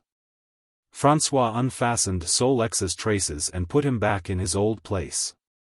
The team stood harnessed to the sled in an unbroken line, ready for the trail. There was no place for Buck save at the front. Once more Francois called, and once more Buck laughed and kept away. "Throw down the club," Perrault commanded. Francois complied, whereupon Buck trotted in, laughing triumphantly, and swung around into position at the head of the team. His traces were fastened, the sled broken out, and with both men running they dashed out on to the river trail. Highly as the dog driver had forevalued Buck, with his 2 devils, he found, while the day was yet young, that he had undervalued. At a bound Buck took up the duties of leadership. And where judgment was required, and quick thinking and quick acting, he showed himself the superior even of Spitz, of whom Francois had never seen an equal. But it was in giving the law and making his mates live up to it, that Buck excelled. Dave and Sol-leks did not mind the change in leadership. It was none of their business. Their business was to toil, and toil mightily, in the traces. So long as that were not interfered with, they did not care what happened. Bill Lee, the good-natured, could lead for all they cared, so long as he kept order. The rest of the team, however, had grown unruly during the last days of Spitz, and their surprise was great now that Buck proceeded to lick them into shape. Pike, who pulled at Buck's heels, and who never put an ounce more of his weight against the breastband than he was compelled to do, was swiftly and repeatedly shaken for loafing. And ere the first day was done he was pulling more than ever before in his life. The first night in camp, Joe, the sour one, was punished roundly, a thing that Spitz had never succeeded in doing. Buck simply smothered him by virtue of superior weight, and cut him up till he ceased snapping and began to whine for mercy. The general tone of the team picked up immediately. It recovered its old-time solidarity, and once more the dogs leaped as one dog in the traces. At the rink rapids 2 native huskies, Teak and Kuna, were added. And the celerity with which Buck broke them in took away Francois's breath. "Never such a dog as dat Buck," he cried. No, never. He'm worth $1,000, by gar. Eh? What you say, Perrault? And Perrault nodded. He was ahead of the record then, and gaining day by day. The trail was in excellent condition, well packed and hard, and there was no new fallen snow with which to contend. It was not too cold. The temperature dropped to 50 below zero and remained there the whole trip. The men rode and ran by turn, and the dogs were kept on the jump, with but infrequent stoppages. The 30-mile river was comparatively coated with ice, and they covered in one day going out what had taken them 10 days coming in. In one run they made a 60-mile dash from the foot of Lake Lubarge to the White Horse Rapids. Across Marsh, Tagish, and Bennett, 70 miles of lakes, they flew so fast that the man whose turn it was to run towed behind the sled at the end of a rope. And on the last night of the second week they topped White Pass and dropped down the sea slope with the lights of Skagway and of the shipping at their feet. It was a record run. Each day for 14 days they had averaged 40 miles. For 3 days Perrault and Francois threw chests up and down the main street of Skagway and were deluged with invitations to drink. While the team was the constant center of a worshipful crowd of dogbusters and mushers. Then 3 or 4 Western bad men aspired to clean out the town, were riddled like pepper boxes for their pains, and public interest turned to other idols. Next came official orders. Francois called Buck to him, threw his arms around him, wept over him. And that was the last of Francois and Perrault. Like other men, they passed out of Buck's life for good. A Scotch half-breed took charge of him and his mates, and in company with a dozen other dog teams he started back over the weary trail to Dawson. It was no light running now, nor record time, but heavy toil each day, with a heavy load behind. For this was the mail train, carrying word from the world to the men who sought gold under the shadow of the pole. Buck did not like it, but he bore up well to the work, taking pride in it after the manner of Dave and Solex, and seeing that his mates, whether they prided in it or not, did their fair share. It was a monotonous life, operating with machine-like regularity. One day was very like another. At a certain time each morning the cooks turned out, fires were built, and breakfast was eaten. Then, while some broke camp, others harnessed the dogs, and they were under way an hour or so before the darkness fell which gave warning of dawn. At night, camp was made. Some pitched the flies, others cut firewood and pine boughs for the beds, and still others carried water or ice for the cooks. Also, the dogs were fed. To them, this was the one feature of the day, though it was good to loaf around, after the fish was eaten, for an hour or so with the other dogs, of which there were 50 and odd. There were fierce fighters among them, but 3 battles with the fiercest brought Buck to mastery, so that when he bristled and showed his teeth they got out of his way. Best of all, perhaps, he loved to lie near the fire, hind legs crouched under him, forelegs stretched out in front, head raised, and eyes blinking dreamily at the flames. Sometimes he thought of Judge Miller's big house in the sun-kissed Santa Clara Valley, and of the cement swimming tank, and Isabel, the Mexican hairless, and Toots, the Japanese pug. But oftener he remembered the man in the red sweater, the death of Curly, the great fight with Spitz, and the good things he had eaten or would like to eat. He was not homesick. The Sunland was very dim and distant, and such memories had no power over him.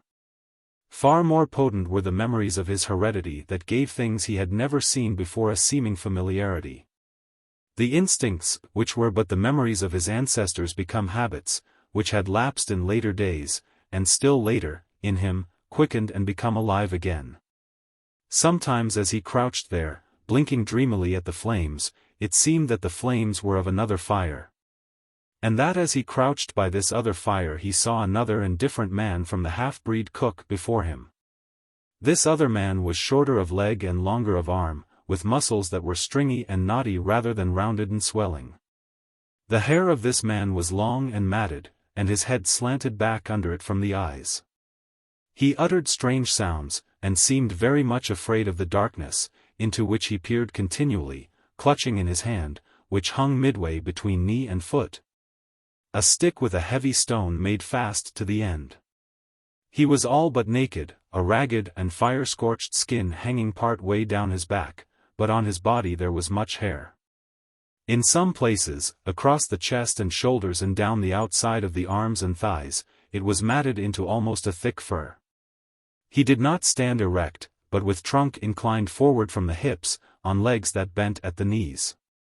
About his body there was a peculiar springiness, or resiliency, almost cat-like, and a quick alertness as of one who lived in perpetual fear of things seen and unseen. At other times this hairy man squatted by the fire with head between his legs and slept. On such occasions his elbows were on his knees, his hands clasped above his head as though to shed rain by the hairy arms. And beyond that fire, in the circling darkness, Buck could see many gleaming coals, 2 by 2, always 2 by 2, which he knew to be the eyes of great beasts of prey. And he could hear the crashing of their bodies through the undergrowth, and the noises they made in the night.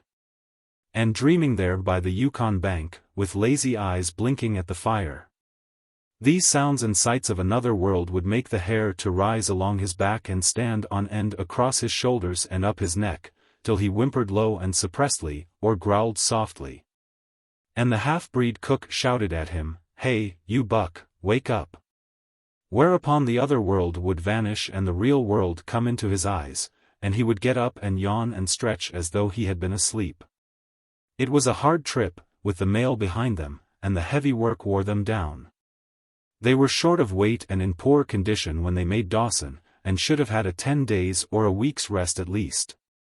But in 2 days' time they dropped down the Yukon bank from the barracks, loaded with letters for the outside.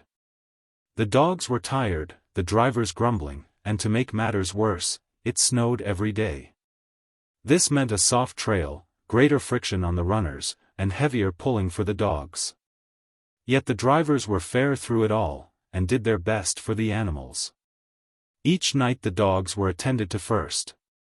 They ate before the drivers ate, and no man sought his sleeping robe till he had seen to the feet of the dogs he drove. Still, their strength went down. Since the beginning of the winter they had traveled 1,800 miles, dragging sleds the whole weary distance, and 1,800 miles will tell upon life of the toughest. Buck stood it, keeping his mates up to their work and maintaining discipline, though he, too, was very tired. Bill Lee cried and whimpered regularly in his sleep each night. Joe was sourer than ever, and Sol-leks was unapproachable, blind side or other side. But it was Dave who suffered most of all. Something had gone wrong with him. He became more morose and irritable, and when camp was pitched at once made his nest, where his driver fed him. Once out of the harness and down, he did not get on his feet again till harness-up time in the morning. Sometimes, in the traces, when jerked by a sudden stoppage of the sled, or by straining to start it, he would cry out with pain. The driver examined him, but could find nothing. All the drivers became interested in his case. They talked it over at mealtime, and over their last pipes before going to bed, and one night they held a consultation. He was brought from his nest to the fire and was pressed and prodded till he cried out many times. Something was wrong inside, but they could locate no broken bones, could not make it out. By the time Cassiar Bar was reached, he was so weak that he was falling repeatedly in the traces. The Scotch half-breed called a halt and took him out of the team, making the next dog, Sol-leks, fast to the sled. His intention was to rest Dave, letting him run free behind the sled. Sick as he was, Dave resented being taken out, grunting and growling while the traces were unfastened. And whimpering broken-heartedly when he saw Sol-leks in the position he had held and served so long. For the pride of trace and trail was his, and, sick unto death, he could not bear that another dog should do his work. When the sled started, he floundered in the soft snow alongside the beaten trail, attacking Sol-leks with his teeth, rushing against him and trying to thrust him off into the soft snow on the other side, striving to leap inside his traces and get between him and the sled. And all the while whining and yelping and crying with grief and pain. The half-breed tried to drive him away with the whip, but he paid no heed to the stinging lash, and the man had not the heart to strike harder. Dave refused to run quietly on the trail behind the sled, where the going was easy, but continued to flounder alongside in the soft snow, where the going was most difficult, till exhausted. Then he fell, and lay where he fell, howling lugubriously as the long train of sleds churned by. With the last remnant of his strength he managed to stagger along behind till the train made another stop, when he floundered past the sleds to his own, where he stood alongside Sol-leks. His driver lingered a moment to get a light for his pipe from the man behind. Then he returned and started his dogs. They swung out on the trail with remarkable lack of exertion, turned their heads uneasily, and stopped in surprise. The driver was surprised, too. The sled had not moved. He called his comrades to witness the sight. Dave had bitten through both of Sol-leks's traces, and was standing directly in front of the sled in his proper place. He pleaded with his eyes to remain there. The driver was perplexed. His comrades talked of how a dog could break its heart through being denied the work that killed it, and recalled instances they had known, where dogs, too old for the toil, or injured, had died because they were cut out of the traces. Also, they held it a mercy, since Dave was to die anyway, that he should die in the traces, heart easy and content. So he was harnessed in again, and proudly he pulled as of old, though more than once he cried out involuntarily from the bite of his inward hurt. Several times he fell down and was dragged in the traces, and once the sled ran upon him so that he limped thereafter in one of his hind legs. But he held out till camp was reached, when his driver made a place for him by the fire. Morning found him too weak to travel. At harness-up time he tried to crawl to his driver. By convulsive efforts he got on his feet, staggered, and fell. Then he wormed his way forward slowly toward where the harnesses were being put on his mates. He would advance his forelegs and drag up his body with a sort of hitching movement, when he would advance his forelegs and hitch ahead again for a few more inches. His strength left him, and the last his mates saw of him he lay gasping in the snow and yearning toward them. But they could hear him mournfully howling till they passed out of sight behind a belt of river timber. Here the train was halted. The Scotch half-breed slowly retraced his steps to the camp they had left. The men ceased talking. A revolver shot rang out. The man came back hurriedly.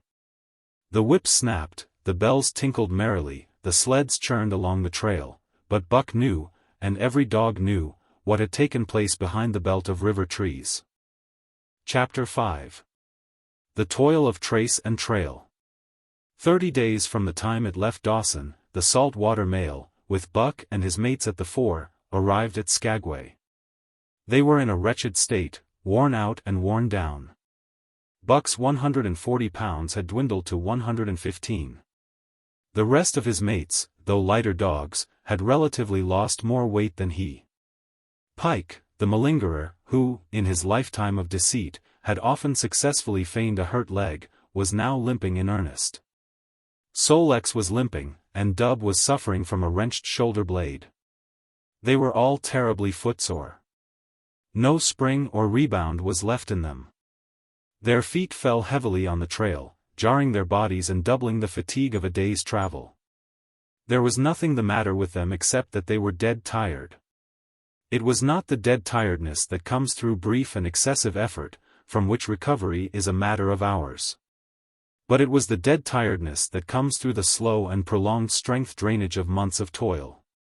There was no power of recuperation left, no reserve strength to call upon. It had been all used, the last least bit of it. Every muscle, every fiber, every cell, was tired, dead tired. And there was reason for it. In less than 5 months they had traveled 2,500 miles, during the last 1,800 of which they had had but 5 days' rest. When they arrived at Skagway they were apparently on their last legs.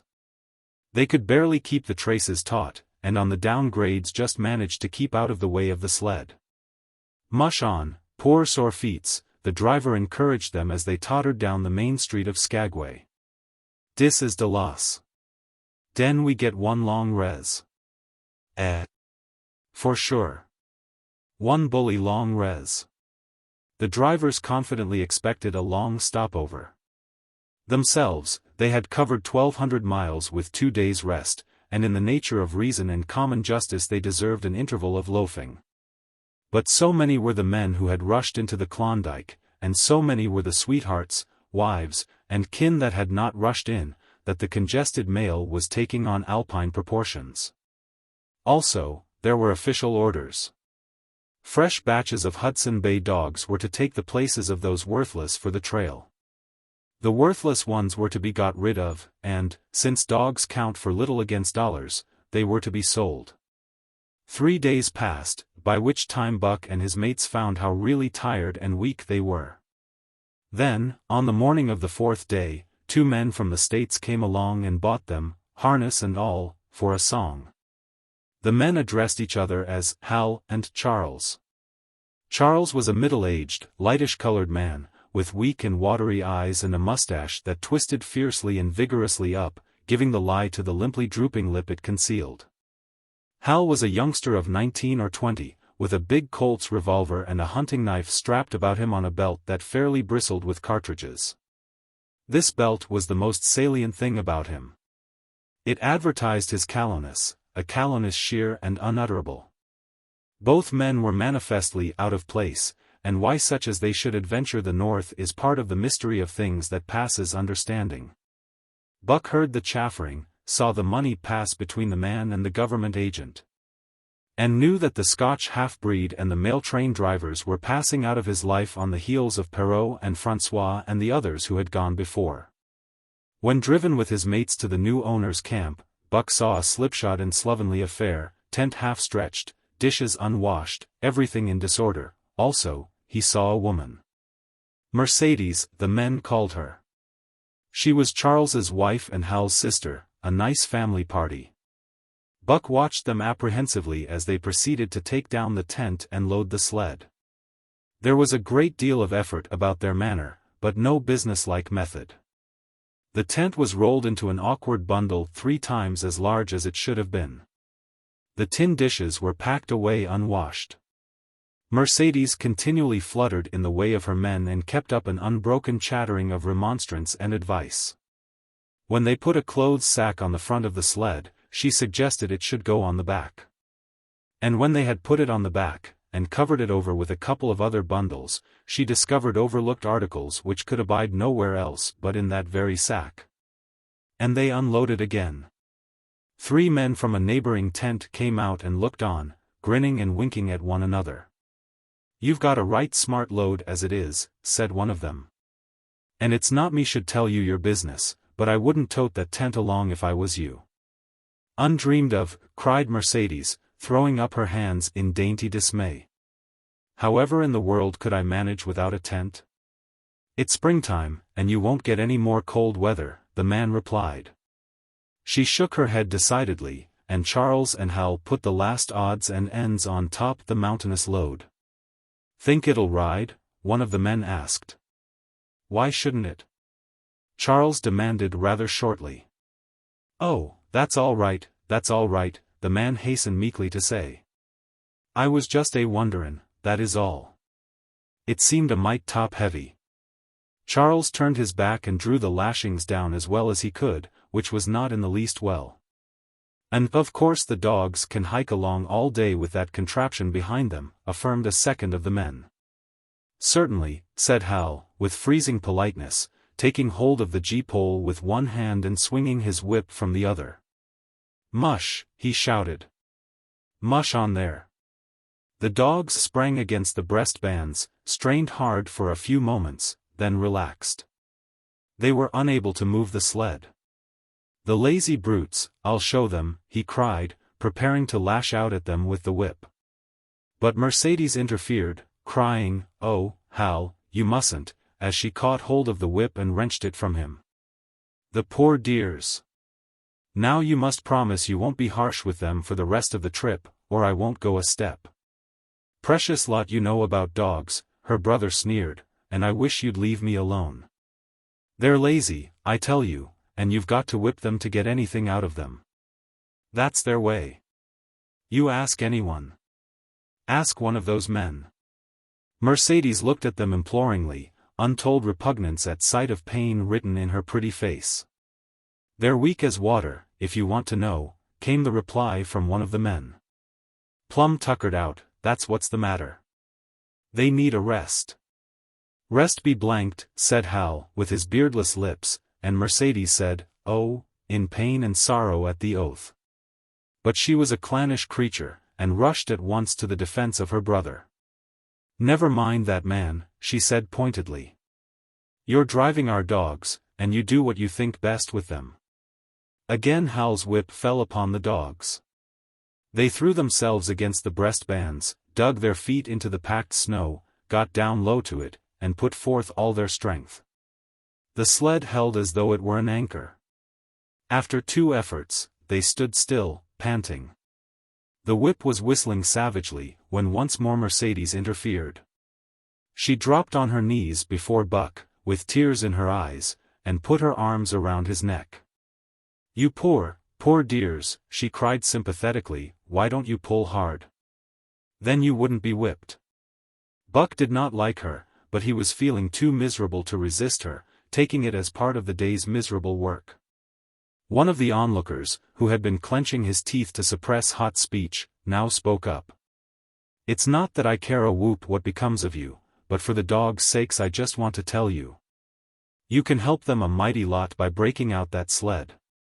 The runners are froze fast. Throw your weight against the G-pole, right and left, and break it out. A 3rd time the attempt was made, but this time, following the advice, Hal broke out the runners which had been frozen to the snow. The overloaded and unwieldy sled forged ahead, Buck and his mate struggling frantically under the rain of blows. 100 yards ahead the path turned and sloped steeply into the main street. It would have required an experienced man to keep the top-heavy sled upright, and Hal was not such a man. As they swung on the turn the sled went over, spilling half its load through the loose lashings. The dogs never stopped. The lightened sled bounded on its side behind them. They were angry because of the ill treatment they had received and the unjust load. Buck was raging. He broke into a run, the team following his lead. Hal cried, "Whoa! Whoa!" but they gave no heed. He tripped and was pulled off his feet. The capsized sled ground over him, and the dogs dashed on up the street, adding to the gaiety of Skagway as they scattered the remainder of the outfit along its chief thoroughfare. Kind-hearted citizens caught the dogs and gathered up the scattered belongings. Also, they gave advice. Half the load and twice the dogs, if they ever expected to reach Dawson, was what was said. Hal and his sister and brother-in-law listened unwillingly, pitched tent, and overhauled the outfit. Canned goods were turned out that made men laugh, for canned goods on the long trail is a thing to dream about. Blankets for a hotel, quoth one of the men who laughed and helped. Half as many is too much, get rid of them. Throw away that tent, and all those dishes, who's going to wash them, anyway? Good Lord, do you think you're traveling on a Pullman? And so it went, the inexorable elimination of the superfluous. Mercedes cried when her clothes bags were dumped on the ground and article after article was thrown out. She cried in general, and she cried in particular over each discarded thing. She clasped hands about knees, rocking back and forth broken-heartedly. She averred she would not go an inch, not for a dozen Charleses. She appealed to everybody and to everything, finally wiping her eyes and proceeding to cast out even articles of apparel that were imperative necessaries. And in her zeal, when she had finished with her own, she attacked the belongings of her men and went through them like a tornado. This accomplished, the outfit, though cut in half, was still a formidable bulk. Charles and Hal went out in the evening and bought 6 outside dogs. These, added to the 6 of the original team, and Teek and Kuna, the huskies obtained at the Rink Rapids on the record trip, brought the team up to 14. But the outside dogs, though practically broken in since their landing, did not amount to much. 3 were short-haired pointers, 1 was a Newfoundland, and the other 2 were mongrels of indeterminate breed. They did not seem to know anything, these newcomers. Buck and his comrades looked upon them with disgust, and though he speedily taught them their places and what not to do, he could not teach them what to do. They did not take kindly to trace and trail. With the exception of the two mongrels, they were bewildered and spirit-broken by the strange savage environment in which they found themselves and by the ill treatment they had received. The two mongrels were without spirit at all, bones were the only things breakable about them.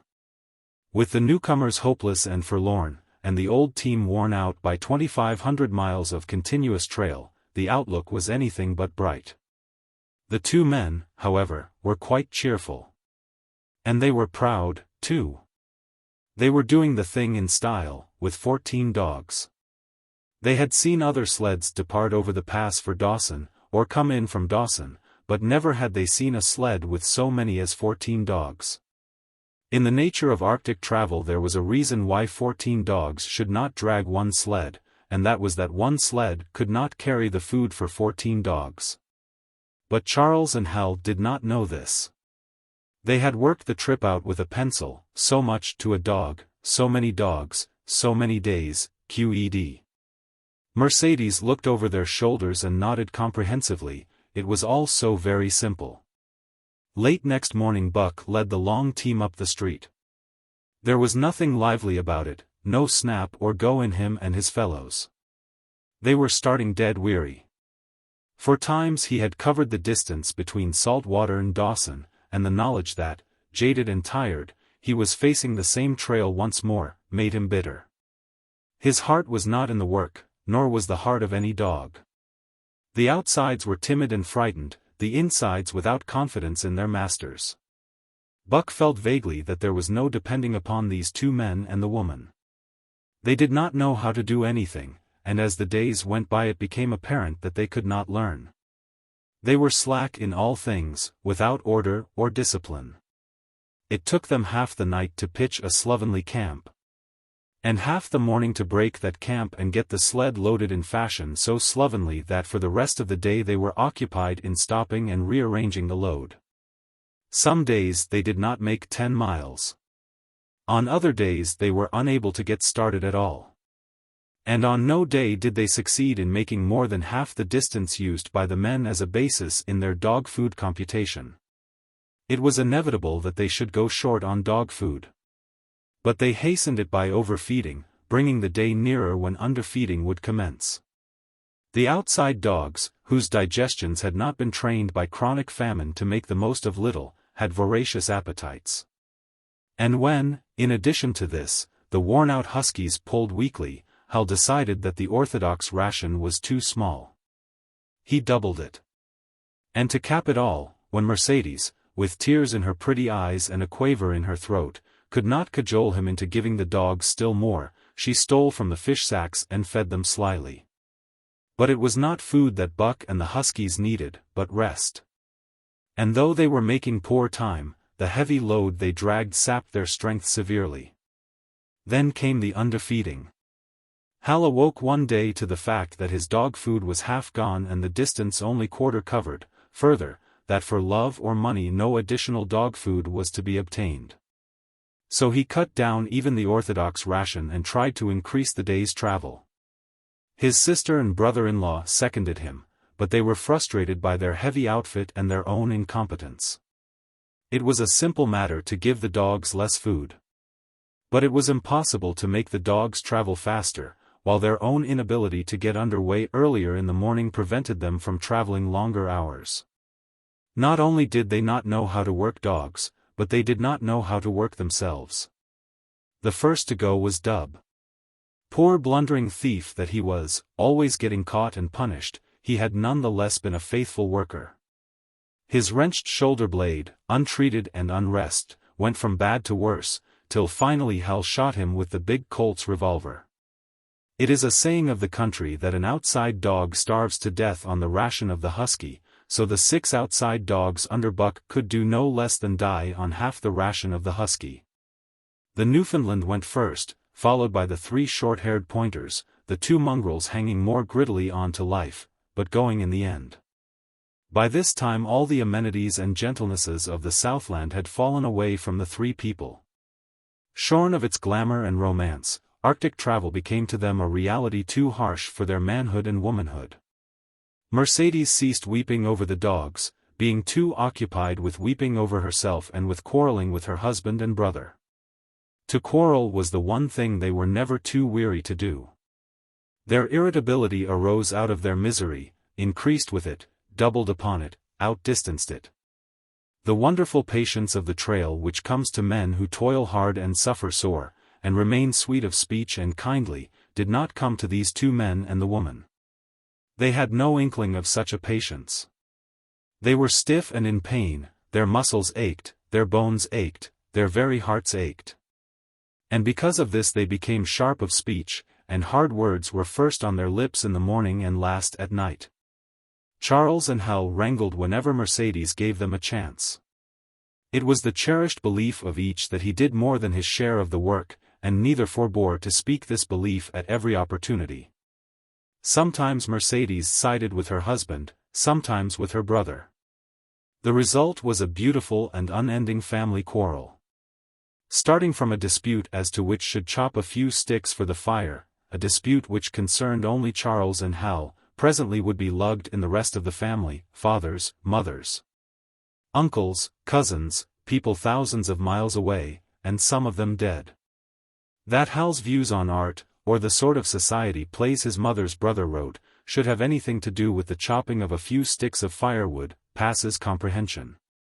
Nevertheless, the quarrel was as likely to tend in that direction as in the direction of Charles's political prejudices.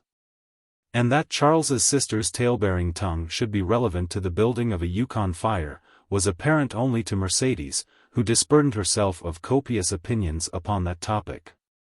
And incidentally upon a few other traits unpleasantly peculiar to her husband's family. In the meantime the fire remained unbuilt, the camp half-pitched, and the dogs unfed. Mercedes nursed a special grievance, the grievance of sex. She was pretty and soft, and had been chivalrously treated all her days.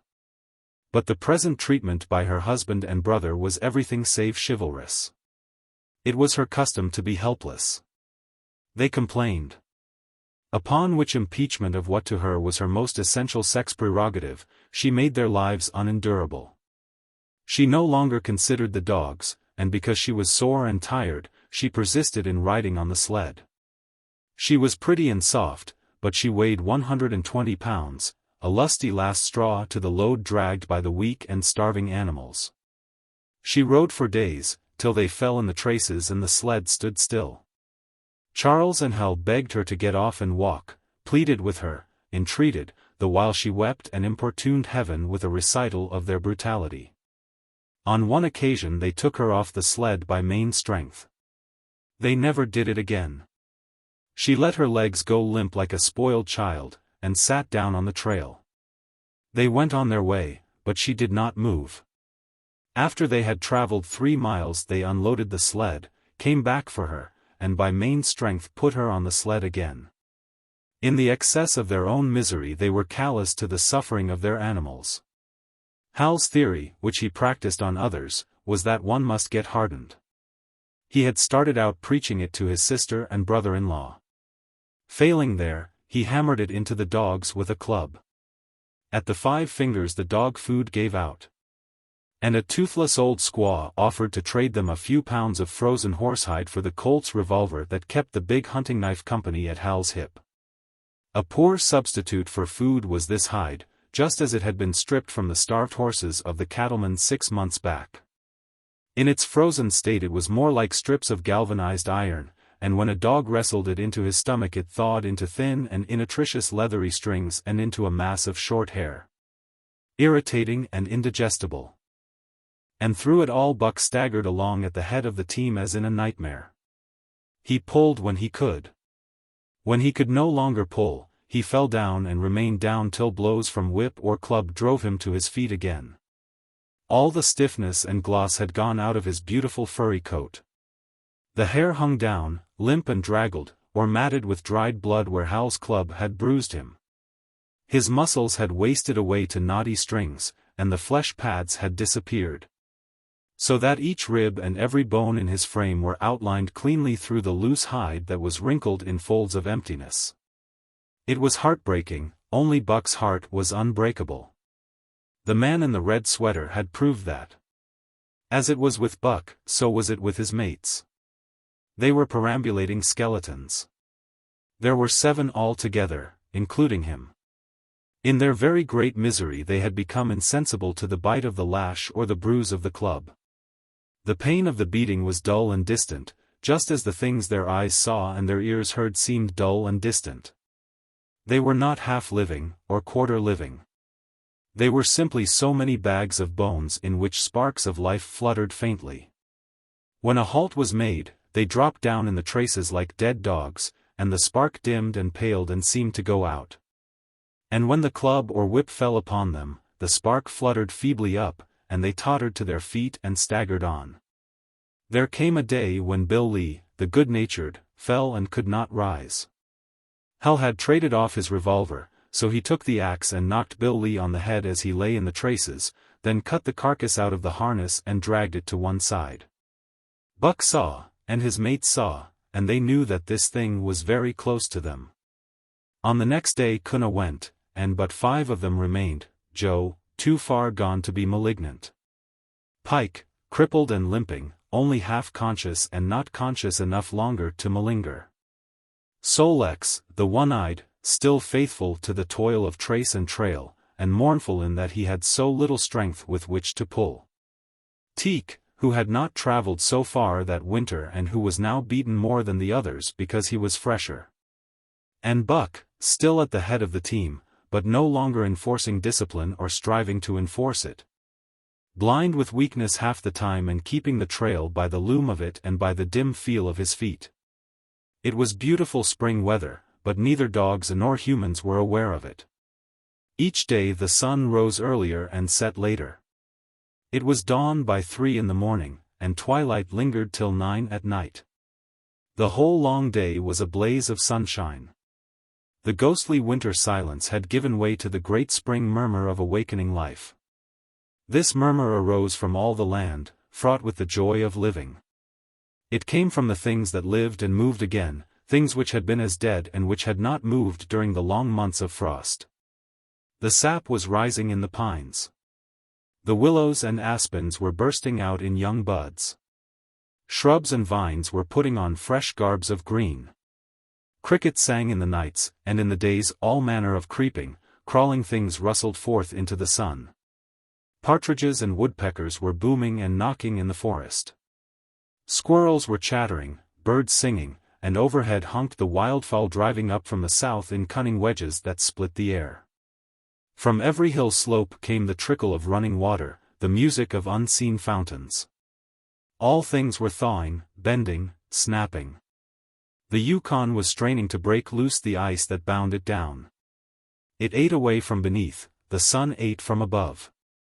Air holes formed, fissures sprang and spread apart, while thin sections of ice fell through bodily into the river. And amid all this bursting, rending, throbbing of awakening life, under the blazing sun and through the soft sighing breezes, like wayfarers to death, staggered the 2 men, the woman, and the huskies. With the dogs falling, Mercedes weeping and riding, Hal swearing innocuously, and Charles's eyes wistfully watering, they staggered into John Thornton's camp at the mouth of White River. When they halted, the dogs dropped down as though they had all been struck dead. Mercedes dried her eyes and looked at John Thornton. Charles sat down on a log to rest. He sat down very slowly and painstakingly, what of his great stiffness. Hal did the talking. John Thornton was whittling the last touches on an axe handle he had made from a stick of birch. He whittled and listened, gave monosyllabic replies, and, when it was asked, terse advice. He knew the breed, and he gave his advice in the certainty that it would not be followed. They told us up above that the bottom was dropping out of the trail and that the best thing for us to do was to lay over. Hal said in response to Thornton's warning to take no more chances on the rotten ice. They told us we couldn't make White River, and here we are. This last with a sneering ring of triumph in it. And they told you true, John Thornton answered. The bottom's likely to drop out at any moment. Only fools, with the blind luck of fools, could have made it.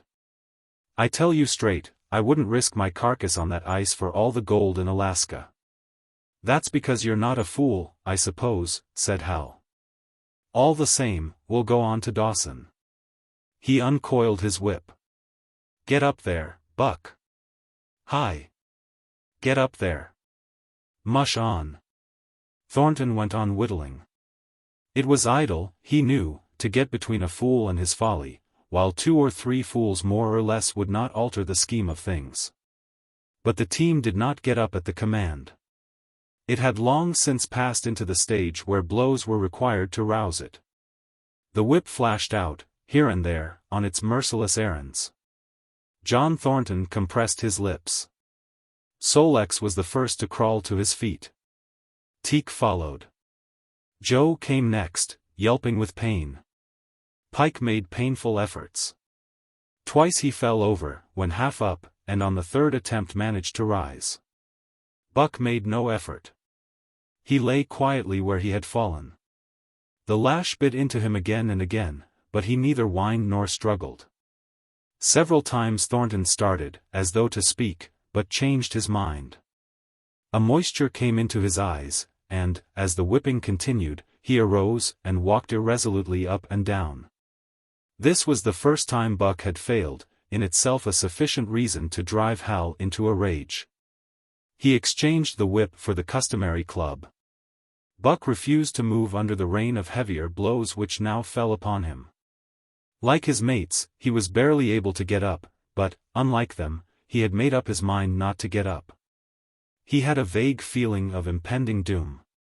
This had been strong upon him when he pulled into the bank, and it had not departed from him.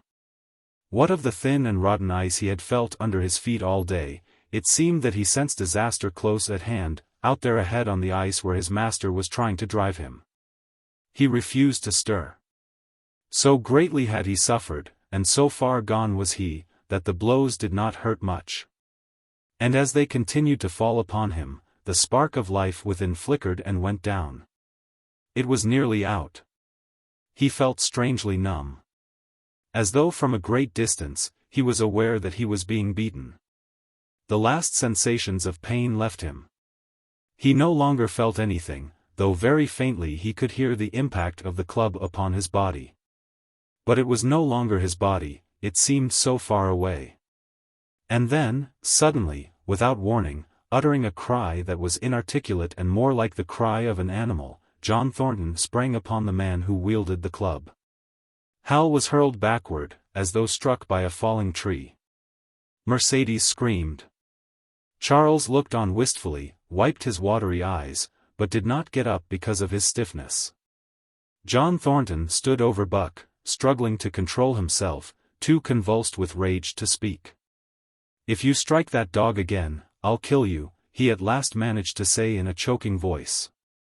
"It's my dog," Hal replied, wiping the blood from his mouth as he came back. "Get out of my way, or I'll fix you. I'm going to Dawson." Thornton stood between him and Buck, and evinced no intention of getting out of the way. Hal drew his long hunting knife. Mercedes screamed, cried, laughed, and manifested the chaotic abandonment of hysteria. Thornton rapped Hal's knuckles with the axe handle, knocking the knife to the ground. He rapped his knuckles again as he tried to pick it up. Then he stooped, picked it up himself, and with 2 strokes cut Buck's traces. Hal had no fight left in him. Besides, his hands were full with his sister, or his arms, rather, while Buck was too near dead to be of further use in hauling the sled. A few minutes later they pulled out from the bank and down the river. Buck heard them go and raised his head to see. Pike was leading, Sol-leks was at the wheel, and between were Joe and Teek. They were limping and staggering. Mercedes was riding the loaded sled. Hal guided at the G-pole, and Charles stumbled along in the rear. As Buck watched them, Thornton knelt beside him and with rough, kindly hands searched for broken bones. By the time his search had disclosed nothing more than many bruises and a state of terrible starvation, the sled was a quarter of a mile away. Dog and man watched it crawling along over the ice. Suddenly, they saw its back end drop down, as into a rut, and the G-pole, with Hal clinging to it, jerk into the air. Mercedes's scream came to their ears.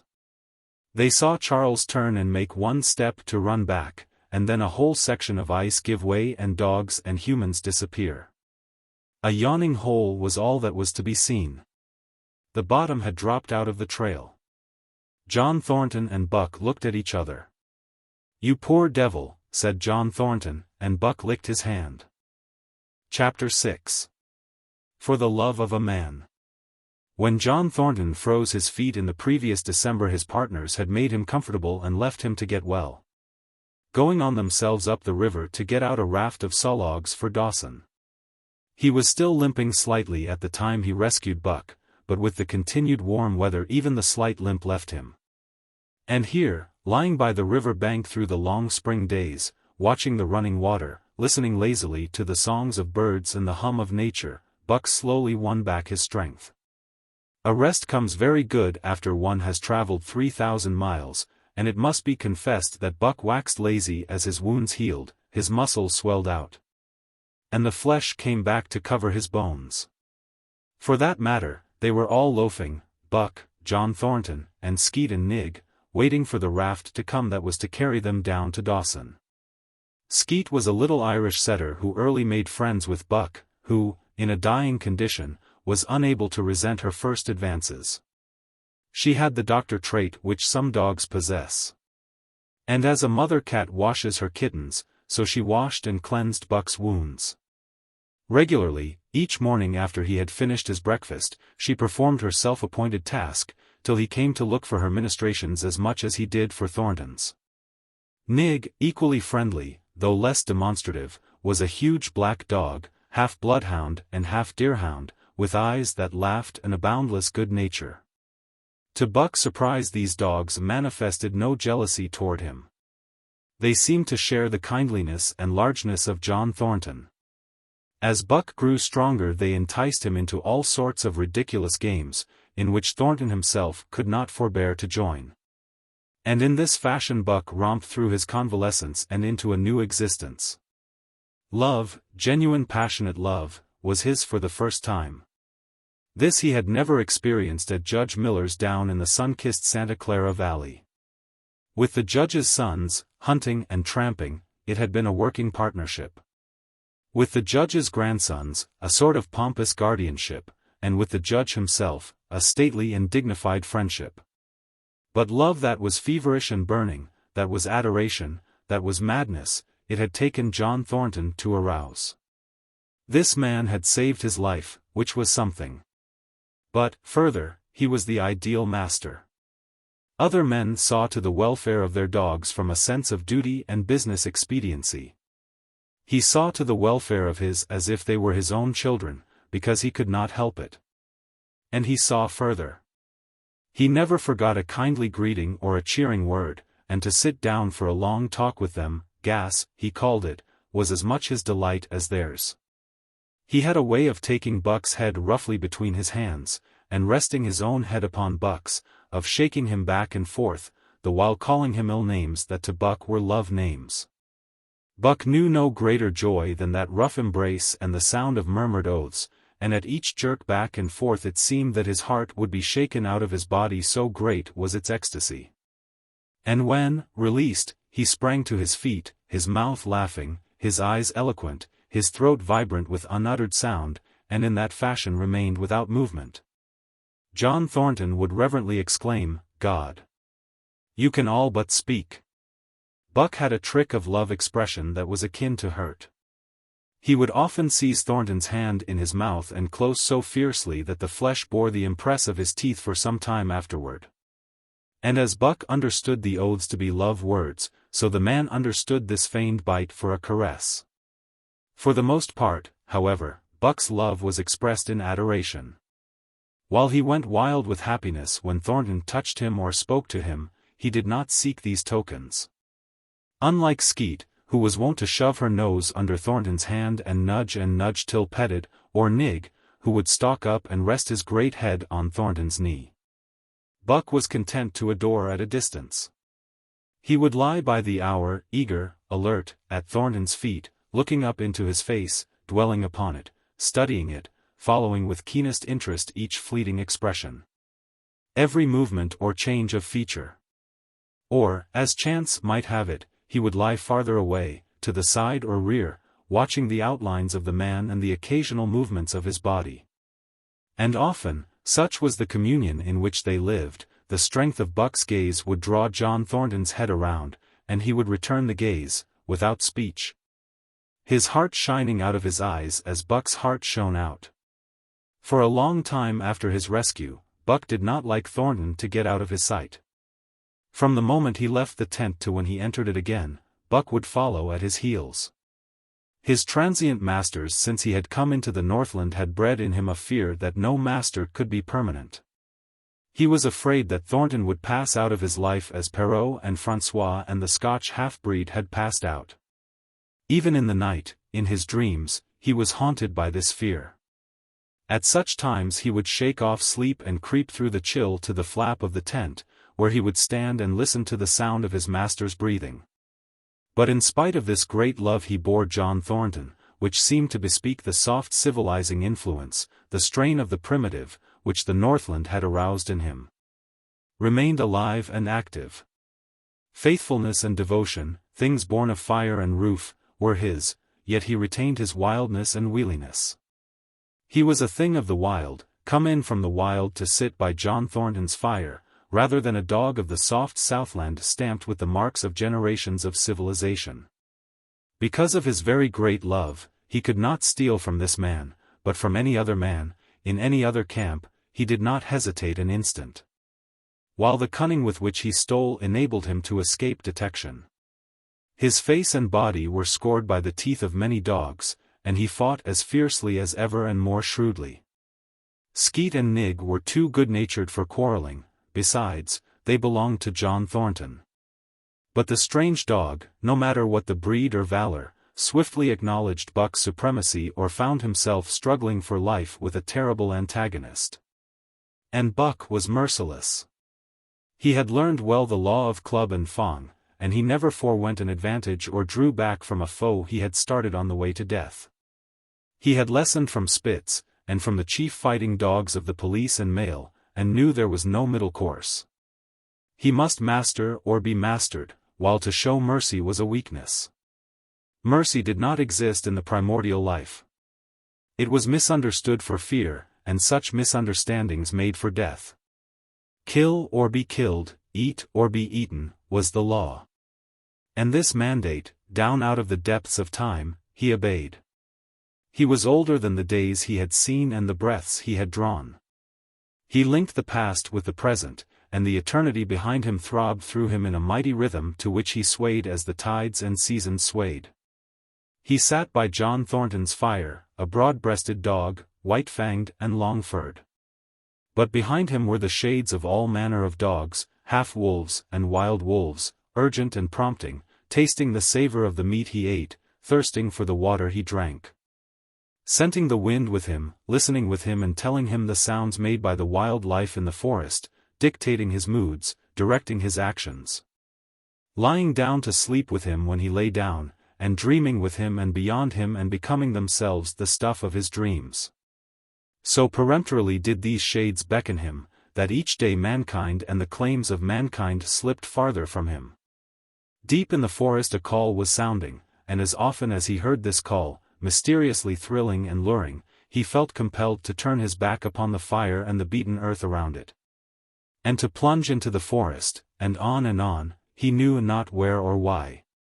Nor did he wonder where or why, the call sounding imperiously, deep in the forest.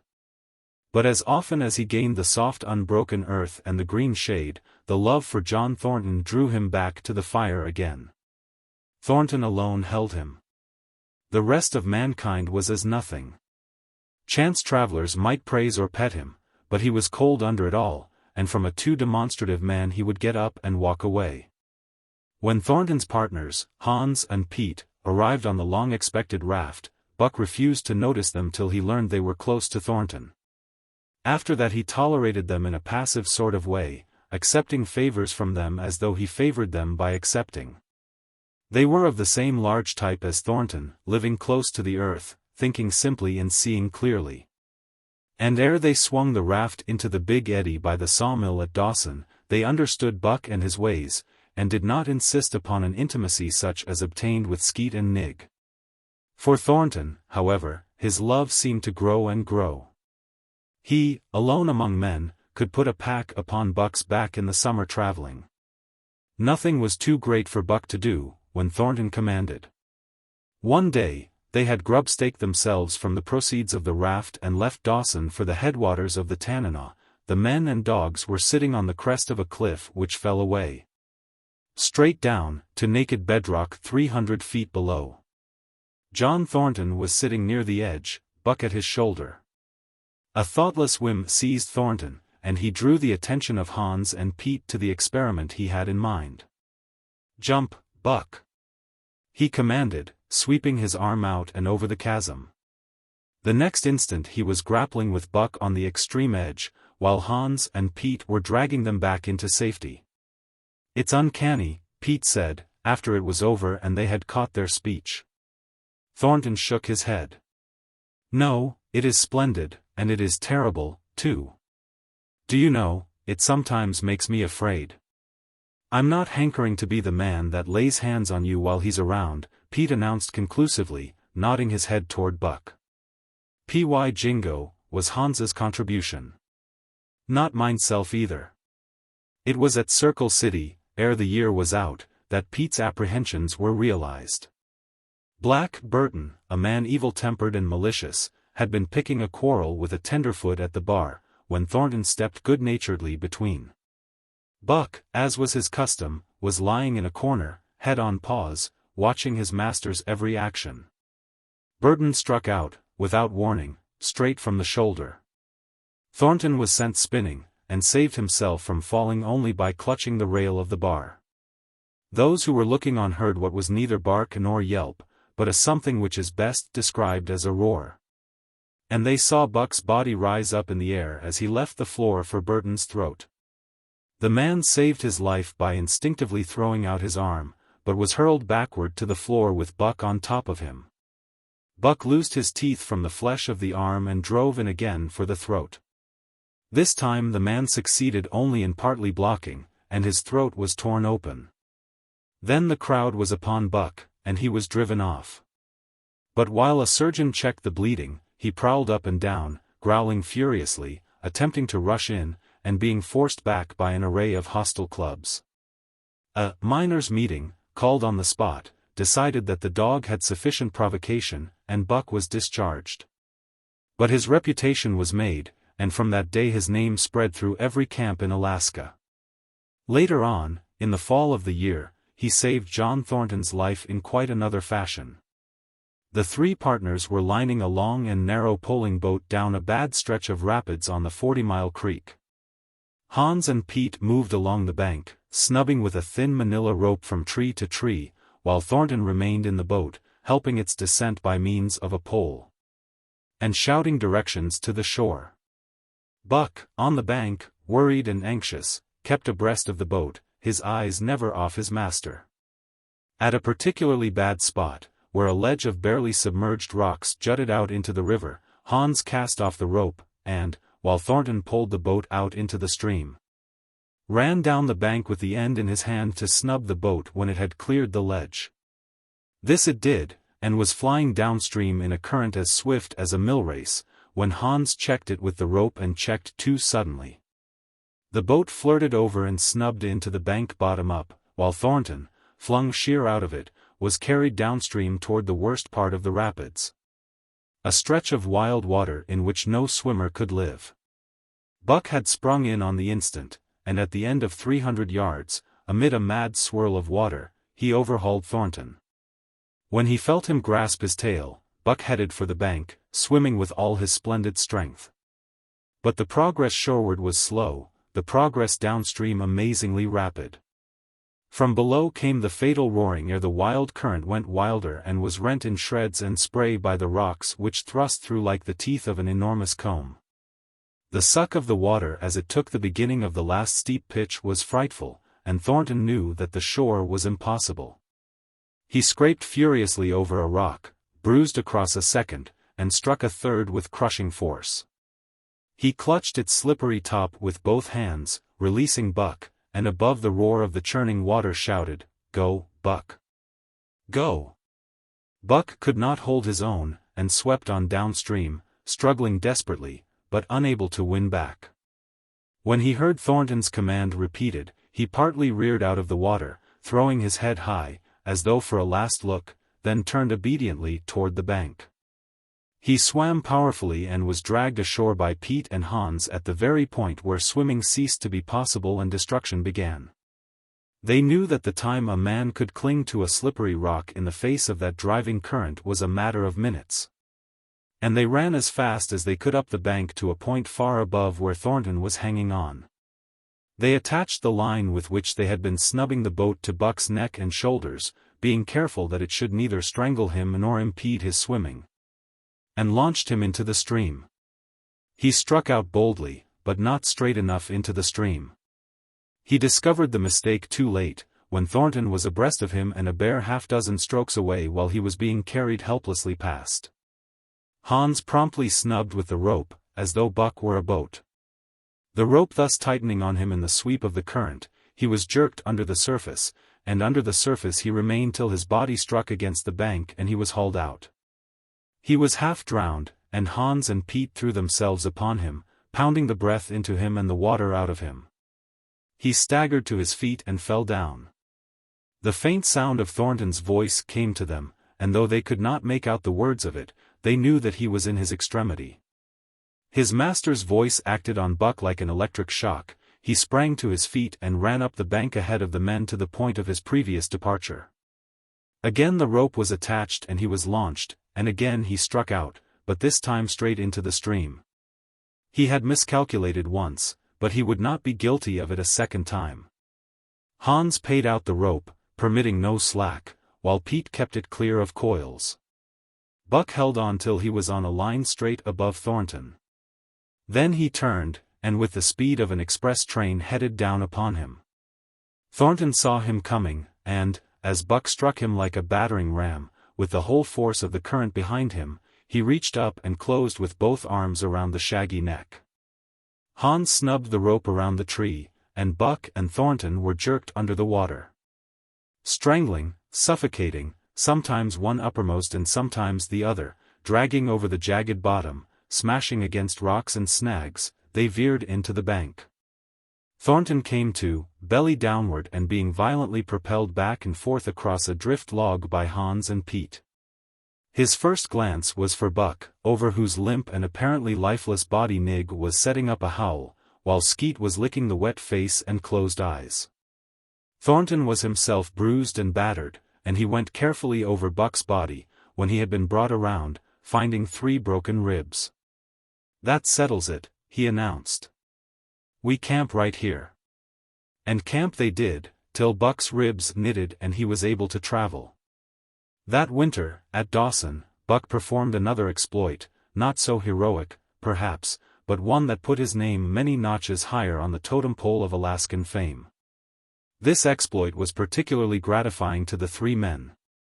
For they stood in need of the outfit which it furnished, and were enabled to make a long-desired trip into the Virgin East, where miners had not yet appeared. It was brought about by a conversation in the El Dorado saloon, in which men waxed boastful of their favorite dogs. Buck, because of his record, was the target for these men, and Thornton was driven stoutly to defend him.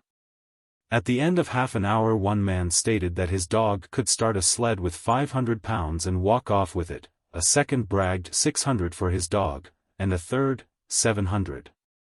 "Pooh! Pooh," said John Thornton, "Buck can start 1,000 pounds. And break it out? And walk off with it for 100 yards, demanded Mathewson, a bonanza king, he of the 700 vaunt. And break it out, and walk off with it for 100 yards, John Thornton said coolly. "Well," Mathewson said, slowly and deliberately, so that all could hear, "I've got $1,000 that says he can't. And there it is."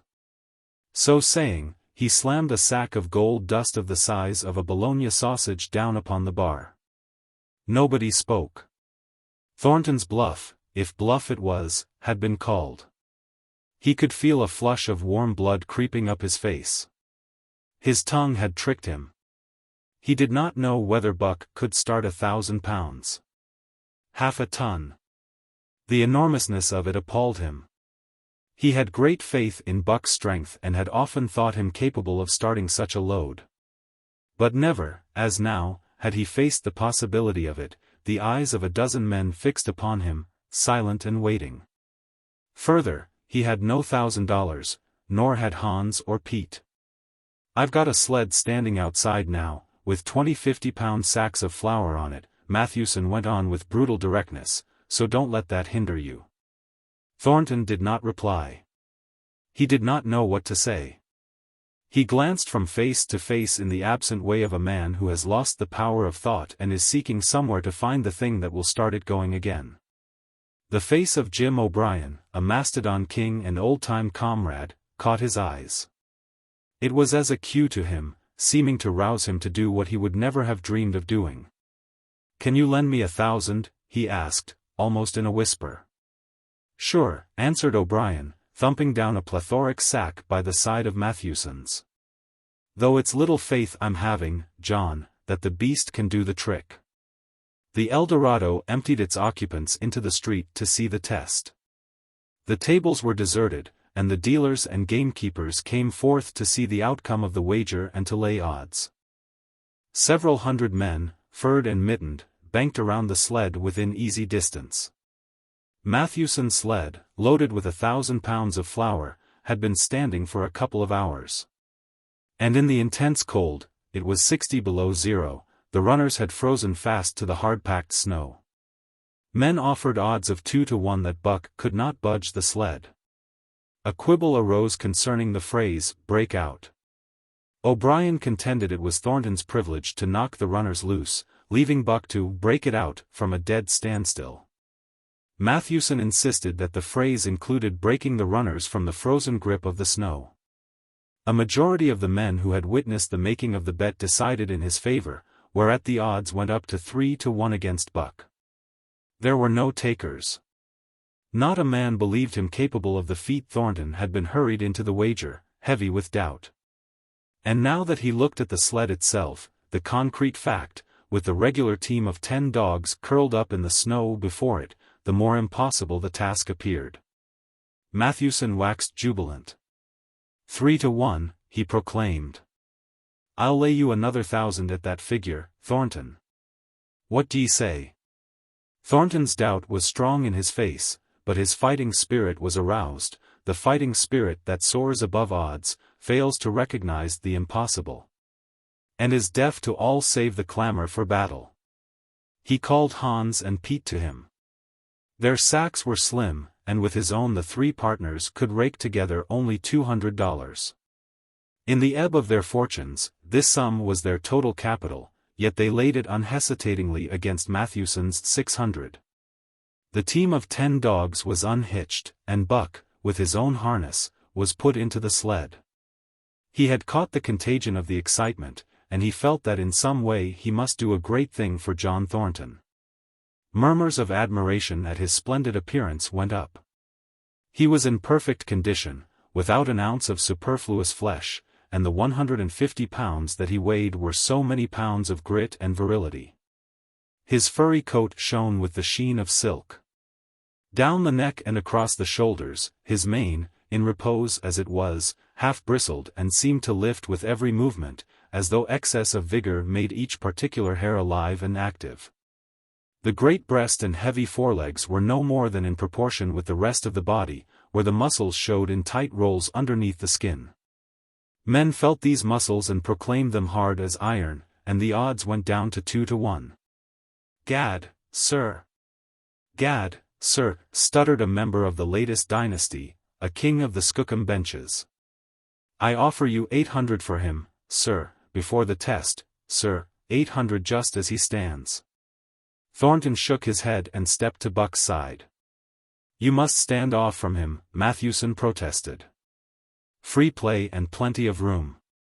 The crowd fell silent, only could be heard the voices of the gamblers vainly offering 2 to 1. Everybody acknowledged Buck a magnificent animal, but 20 50-pound sacks of flour bulked too large in their eyes for them to loosen their pouch strings. Thornton knelt down by Buck's side. He took his head in his two hands and rested cheek on cheek. He did not playfully shake him, as was his wont, or murmur soft love curses, but he whispered in his ear.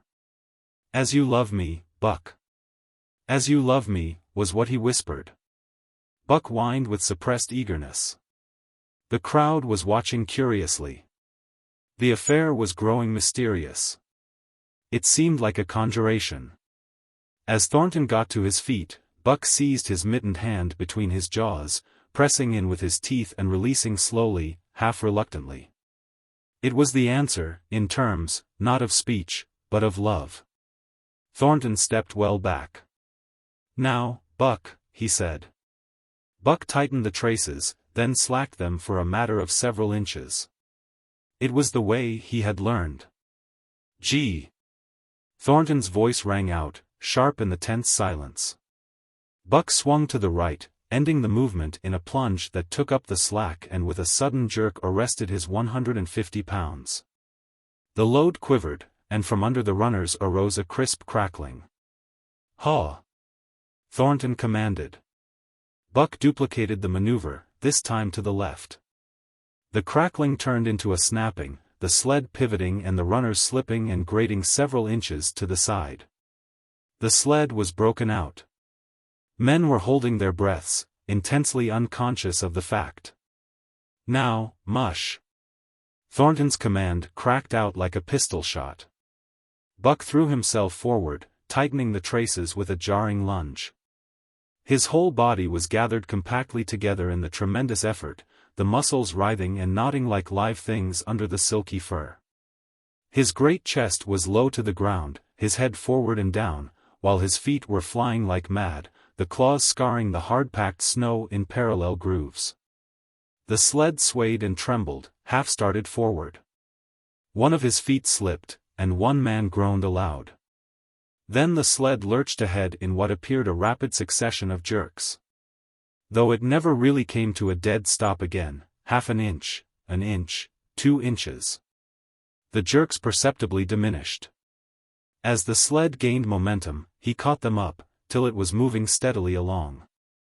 Men gasped and began to breathe again, unaware that for a moment they had ceased to breathe. Thornton was running behind, encouraging Buck with short, cheery words. The distance had been measured off, and as he neared the pile of firewood which marked the end of the 100 yards, a cheer began to grow and grow, which burst into a roar as he passed the firewood and halted at command. Every man was tearing himself loose, even Matthewson. Hats and mittens were flying in the air. Men were shaking hands, it did not matter with whom, and bubbling over in a general incoherent babble. But Thornton fell on his knees beside Buck. Head was against head, and he was shaking him back and forth. Those who hurried up heard him cursing Buck, and he cursed him long and fervently, and softly and lovingly. "Gad, sir! Gad, sir!" spluttered the Skookum Bench King. "I'll give you 1,000 for him, sir, 1,000, sir, 1,200, sir." Thornton rose to his feet. His eyes were wet. The tears were streaming frankly down his cheeks. "Sir," he said to the Skookum Bench King, "no, sir. You can go to hell, sir. It's the best I can do for you, sir." Buck seized Thornton's hand in his teeth. Thornton shook him back and forth. As though animated by a common impulse, the onlookers drew back to a respectful distance, nor were they again indiscreet enough to interrupt. Chapter 7. The Sounding of the Call. When Buck earned $1,600 in 5 minutes for John Thornton, he made it possible for his master to pay off certain debts and to journey with his partners into the East after a fabled lost mine, the history of which was as old as the history of the country. Many men had sought it, few had found it, and more than a few there were who had never returned from the quest. This lost mine was steeped in tragedy and shrouded in mystery. No one knew of the first man. The oldest tradition stopped before it got back to him. From the beginning there had been an ancient and ramshackle cabin. Dying men had sworn to it, and to the mine the site of which it marked, clinching their testimony with nuggets that were unlike any known grade of gold in the Northland. But no living man had looted this treasure house, and the dead were dead. Wherefore John Thornton and Pete and Hans, with Buck and half a dozen other dogs, faced into the east on an unknown trail to achieve where men and dogs as good as themselves had failed. They sled 70 miles up the Yukon, swung to the left into the Stewart River, past the Mayo and the McQuestion, and held on until the Stewart itself became a streamlet, threading the upstanding peaks which marked the backbone of the continent. John Thornton asked little of man or nature. He was unafraid of the wild. With a handful of salt and a rifle he could plunge into the wilderness and fare wherever he pleased and as long as he pleased. Being in no haste, Indian fashion, he hunted his dinner in the course of the day's travel. And if he failed to find it, like the Indian, he kept on traveling, secure in the knowledge that sooner or later he would come to it. So, on this great journey into the east, straight meat was the bill of fare, ammunition and tools principally made up the load on the sled, and the time card was drawn upon the limitless future. To Buck it was boundless delight, this hunting, fishing, and indefinite wandering through strange places. For weeks at a time they would hold on steadily, day after day. And for weeks upon end they would camp, here and there, the dogs loafing and the men burning holes through frozen muck and gravel and washing countless pans of dirt by the heat of the fire. Sometimes they went hungry, sometimes they feasted riotously, all according to the abundance of game and the fortune of hunting. Summer arrived, and dogs and men packed on their backs, rafted across blue mountain lakes, and descended or ascended unknown rivers in slender boats whipsawed from the standing forest. The months came and went, and back and forth they twisted through the uncharted vastness, where no men were and yet where men had been if the lost cabin were true. They went across divides and summer blizzards, shivered under the midnight sun on naked mountains between the timberline and the eternal snows. Dropped into summer valleys amid swarming gnats and flies, and in the shadows of glaciers picked strawberries and flowers as ripe and fair as any the Southland could boast. In the fall of the year they penetrated a weird lake country, sad and silent, where wildfowl had been, but where then there was no life nor sign of life, only the blowing of chill winds, the forming of ice in sheltered places, and the melancholy rippling of waves on lonely beaches. And through another winter they wandered on the obliterated trails of men who had gone before. Once, they came upon a path blazed through the forest, an ancient path, and the lost cabin seemed very near. But the path began nowhere and ended nowhere, and it remained mystery, as the man who made it and the reason he made it remained mystery. Another time they chanced upon the time-graven wreckage of a hunting lodge, and amid the shreds of rotted blankets John Thornton found a long-barreled flintlock. He knew it for a Hudson Bay Company gun of the young days in the Northwest, when such a gun was worth its height in beaver skins packed flat. And that was all, no hint as to the man who in an early day had reared the lodge and left the gun among the blankets. Spring came on once more, and at the end of all their wandering they found, not the lost cabin, but a shallow placer in a broad valley where the gold showed like yellow butter across the bottom of the washing pan. They sought no farther. Each day they worked earned them thousands of dollars in clean dust and nuggets, and they worked every day. The gold was sacked in moose-hide bags, 50 pounds to the bag, and piled like so much firewood outside the Spruce Bough Lodge. Like giants they toiled, days flashing on the heels of days like dreams as they heaped the treasure up. There was nothing for the dogs to do, save the hauling in of meat now and again that Thornton killed, and Buck spent long hours musing by the fire. The vision of the short-legged hairy man came to him more frequently, now that there was little work to be done. And often, blinking by the fire, Buck wandered with him in that other world which he remembered. The salient thing of this other world seemed fear. When he watched the hairy man sleeping by the fire, head between his knees and hands clasped above, Buck saw that he slept restlessly, with many starts and awakenings. At which times he would peer fearfully into the darkness and fling more wood upon the fire. Did they walk by the beach of a sea, where the hairy man gathered shellfish and ate them as he gathered? It was with eyes that roved everywhere for hidden danger and with legs prepared to run like the wind at its first appearance. Through the forest they crept noiselessly, Buck at the hairy man's heels. And they were alert and vigilant, the pair of them, ears twitching and moving and nostrils quivering, for the man heard and smelled as keenly as Buck. The hairy man could spring up into the trees and travel ahead as fast as on the ground, swinging by the arms from limb to limb, sometimes a dozen feet apart, letting go and catching, never falling. Never missing his grip. In fact, he seemed as much at home among the trees as on the ground, and Buck had memories of nights of vigil spent beneath trees wherein the hairy man roosted, holding on tightly as he slept. And closely akin to the visions of the hairy man was the call still sounding in the depths of the forest. It filled him with a great unrest and strange desires. It caused him to feel a vague, sweet gladness, and he was aware of wild yearnings and stirrings for he knew not what.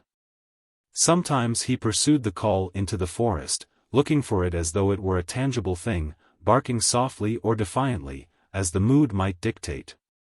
He would thrust his nose into the cool wood moss, or into the black soil where long grasses grew, and snort with joy at the fat earth smells.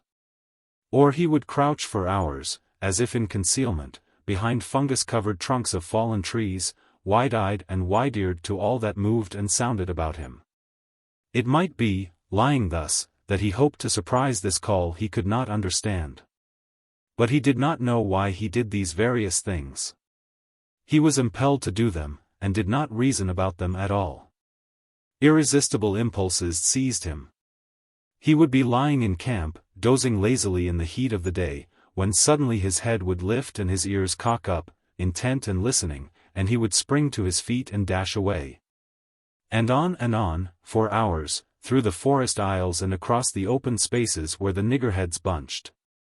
He loved to run down dry watercourses, and to creep and spy upon the bird life in the woods. For a day at a time he would lie in the underbrush where he could watch the partridges drumming and strutting up and down. But especially he loved to run in the dim twilight of the summer midnights, listening to the subdued and sleepy murmurs of the forest, reading signs and sounds as man may read a book. And seeking for the mysterious something that called, waking or sleeping, at all times, for him to come. One night he sprang from sleep with a start, eager-eyed, nostrils quivering and scenting, his mane bristling in recurrent waves. From the forest came the call, or one note of it, for the call was many-noted, distinct and definite as never before, a long-drawn howl, like, yet unlike, any noise made by husky dog. And he knew it, in the old familiar way, as a sound heard before. He sprang through the sleeping camp and in swift silence dashed through the woods. As he drew closer to the cry he went more slowly, with caution in every movement, till he came to an open place among the trees, and looking out saw, erect on haunches, with nose pointed to the sky, a long, lean, timber wolf. He had made no noise, yet it ceased from its howling and tried to sense his presence. Buck stalked into the open, half crouching, body gathered compactly together, tail straight and stiff, feet falling with unwonted care.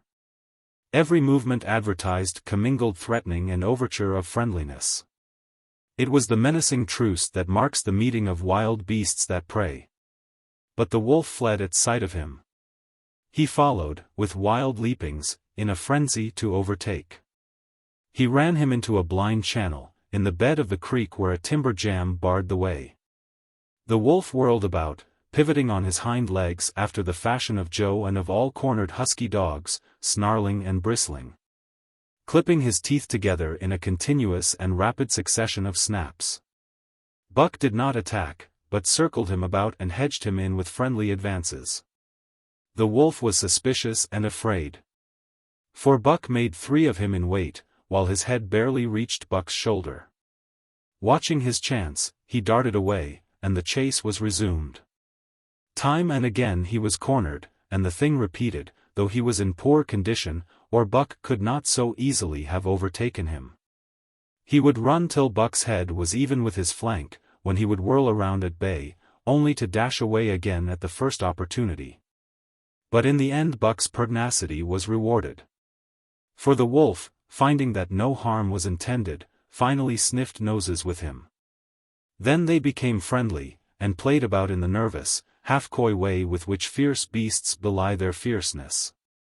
After some time of this the wolf started off at an easy lope in a manner that plainly showed he was going somewhere.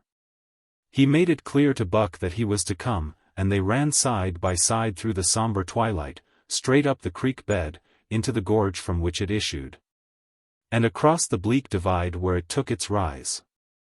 On the opposite slope of the watershed they came down into a level country where were great stretches of forest and many streams, and through these great stretches they ran steadily. Hour after hour, the sun rising higher and the day growing warmer. Buck was wildly glad. He knew he was at last answering the call, running by the side of his wood brother toward the place from where the call surely came. Old memories were coming upon him fast, and he was stirring to them as of old he stirred to the realities of which they were the shadows.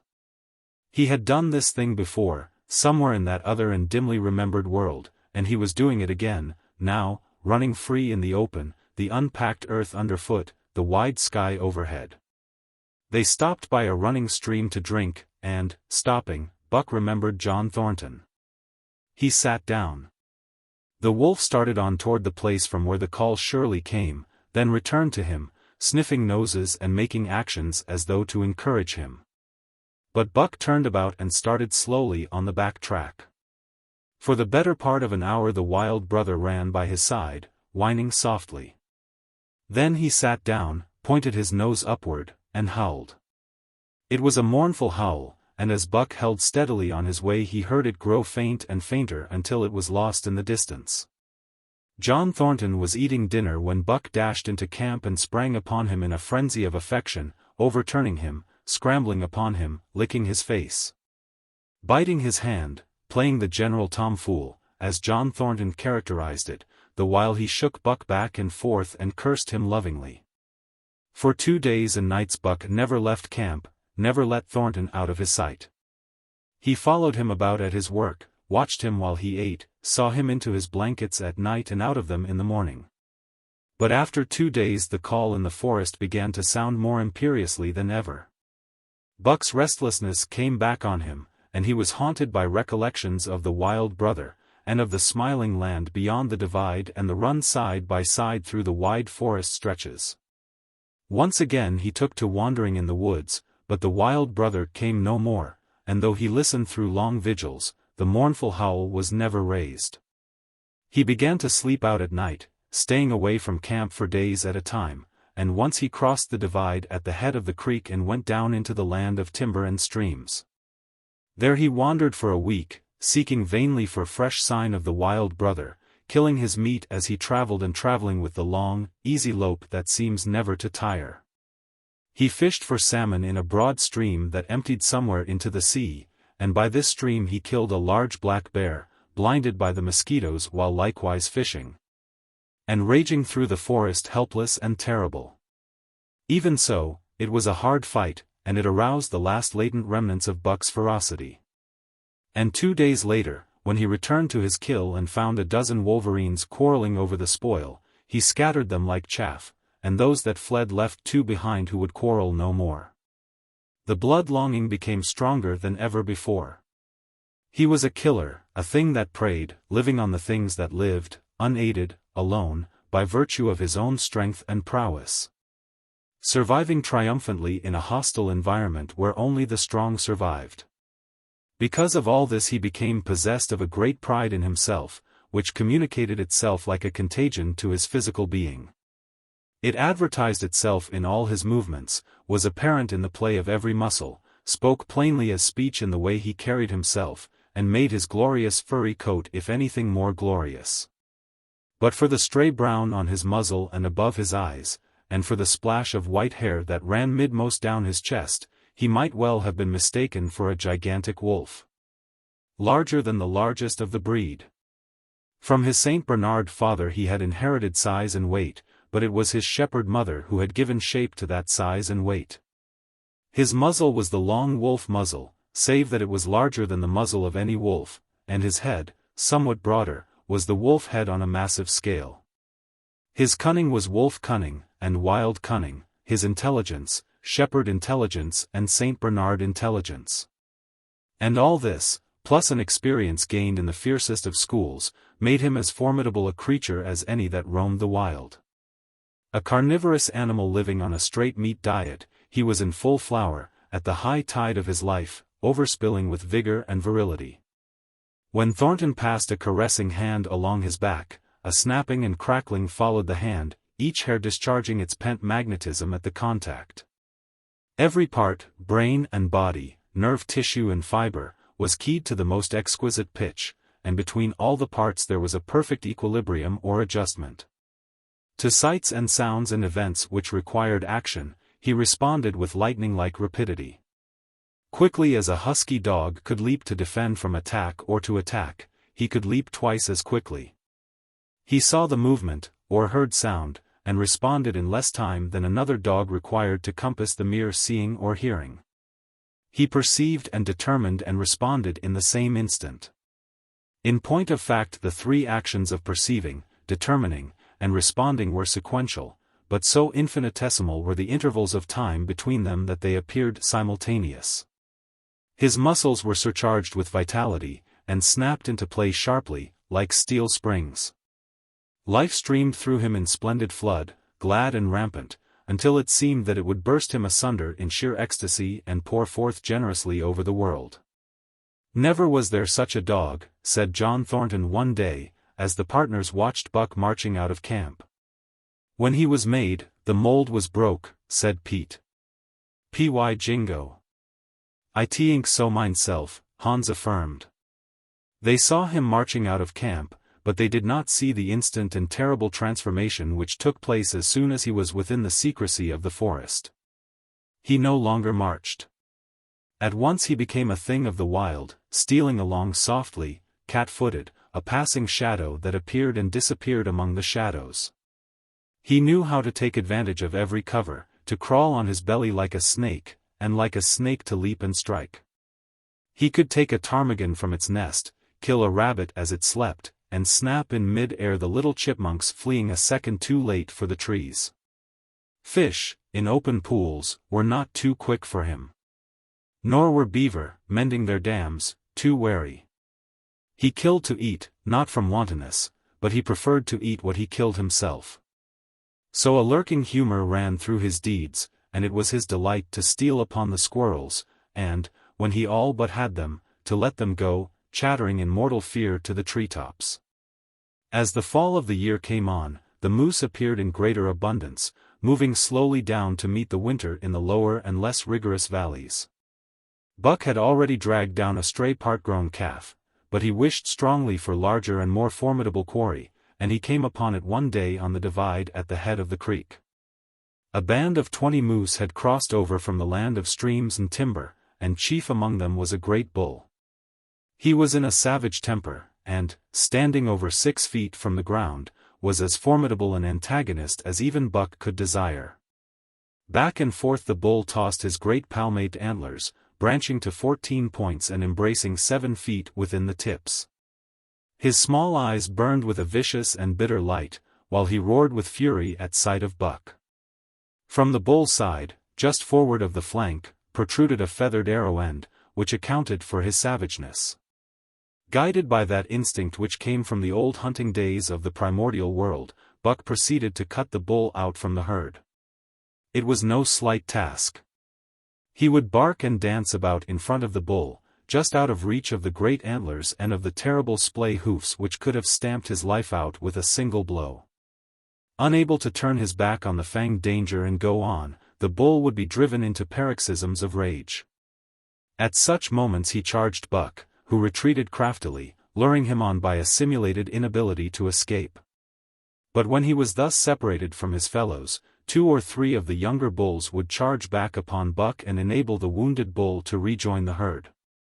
There is a patience of the wild, dogged, tireless, persistent as life itself, that holds motionless for endless hours the spider in its web, the snake in its coils, the panther in its ambuscade. This patience belongs peculiarly to life when it hunts its living food. And it belonged to Buck as he clung to the flank of the herd, retarding its march, irritating the young bulls, worrying the cows with their half-grown calves, and driving the wounded bull mad with helpless rage. For half a day this continued. Buck multiplied himself, attacking from all sides, enveloping the herd in a whirlwind of menace, cutting out his victim as fast as it could rejoin its mates. Wearing out the patience of creatures preyed upon, which is a lesser patience than that of creatures preying. As the day wore along and the sun dropped to its bed in the northwest, the darkness had come back and the fall nights were 6 hours long. The young bulls retraced their steps more and more reluctantly to the aid of their beset leader. The downcoming winter was harrying them on to the lower levels, and it seemed they could never shake off this tireless creature that held them back. Besides, it was not the life of the herd, or of the young bulls, that was threatened. The life of only one member was demanded, which was a remoter interest than their lives, and in the end they were content to pay the toll. As twilight fell, the old bull stood with lowered head, watching his mates, the cows he had known, the calves he had fathered, the bulls he had mastered, as they shambled on at a rapid pace through the fading light. He could not follow, for before his nose leaped the merciless Fang terror that would not let him go. 300 weight, more than half a ton he weighed. He had lived a long, strong life, full of fight and struggle, and at the end he faced death at the teeth of a creature whose head did not reach beyond his great knuckled knees. From then on, night and day, Buck never left his prey, never gave it a moment's rest, never permitted it to browse the leaves of trees or the shoots of young birch and willow. Nor did he give the wounded bull opportunity to slake his burning thirst in the slender trickling streams they crossed. Often, in desperation, he burst into long stretches of flight. At such times Buck did not attempt to stay him, but loped easily at his heels, satisfied with the way the game was played, lying down when the moose stood still, attacking him fiercely when he strove to eat or drink. The great head drooped more and more under its tree of horns, and the shambling trot grew weak and weaker. He took to standing for long periods, with nose to the ground and dejected ears dropped limply, and Buck found more time in which to get water for himself and in which to rest. At such moments, panting with red lolling tongue and with eyes fixed upon the big bull, it appeared to Buck that a change was coming over the face of things. He could feel a new stir in the land. As the moose were coming into the land, other kinds of life were coming in. Forest and stream and air seemed palpitant with their presence. The news of it was borne in upon him, not by sight, or sound, or smell, but by some other and subtler sense. He heard nothing, saw nothing, yet knew that the land was somehow different. That through it strange things were afoot and ranging, and he resolved to investigate after he had finished the business in hand. At last, at the end of the 4th day, he pulled the great moose down. For a day and a night he remained by the kill, eating and sleeping, turn and turn about. Then, rested, refreshed and strong, he turned his face toward camp and John Thornton. He broke into the long easy lope, and went on, hour after hour, never at loss for the tangled way, heading straight home through strange country with a certitude of direction that put man and his magnetic needle to shame. As he held on he became more and more conscious of the new stir in the land. There was life abroad in it different from the life which had been there throughout the summer. No longer was this fact borne in upon him in some subtle, mysterious way. The birds talked of it, the squirrels chattered about it, the very breeze whispered of it. Several times he stopped and drew in the fresh morning air in great sniffs, reading a message which made him leap on with greater speed. He was oppressed with a sense of calamity happening, if it were not calamity already happened. And as he crossed the last watershed and dropped down into the valley toward camp, he proceeded with greater caution. 3 miles away he came upon a fresh trail that sent his neck hair rippling and bristling. It led straight toward camp and John Thornton. Buck hurried on, swiftly and stealthily, every nerve straining and tense, alert to the multitudinous details which told a story, all but the end. His nose gave him a varying description of the passage of the life on the heels of which he was traveling. He remarked the pregnant silence of the forest. The bird life had flitted. The squirrels were in hiding. One only he saw, a sleek grey fellow, flattened against a grey dead limb so that he seemed a part of it, a woody excrescence upon the wood itself. As Buck slid along with the obscureness of a gliding shadow, his nose was jerked suddenly to the side as though a positive force had gripped and pulled it. He followed the new scent into a thicket and found Nigeria. He was lying on his side, dead where he had dragged himself, an arrow protruding, head and feathers, from either side of his body. 100 yards farther on, Buck came upon one of the sled dogs Thornton had bought in Dawson. This dog was thrashing about in a death struggle, directly on the trail, and Buck passed around him without stopping. From the camp came the faint sound of many voices, rising and falling in a sing-song chant. Bellying forward to the edge of the clearing, he found Hans, lying on his face, feathered with arrows like a porcupine. At the same instant Buck peered out where the spruce bough lodge had been and saw what made his hair leap straight up on his neck and shoulders. A gust of overpowering rage swept over him. He did not know that he growled, but he growled aloud with a terrible ferocity.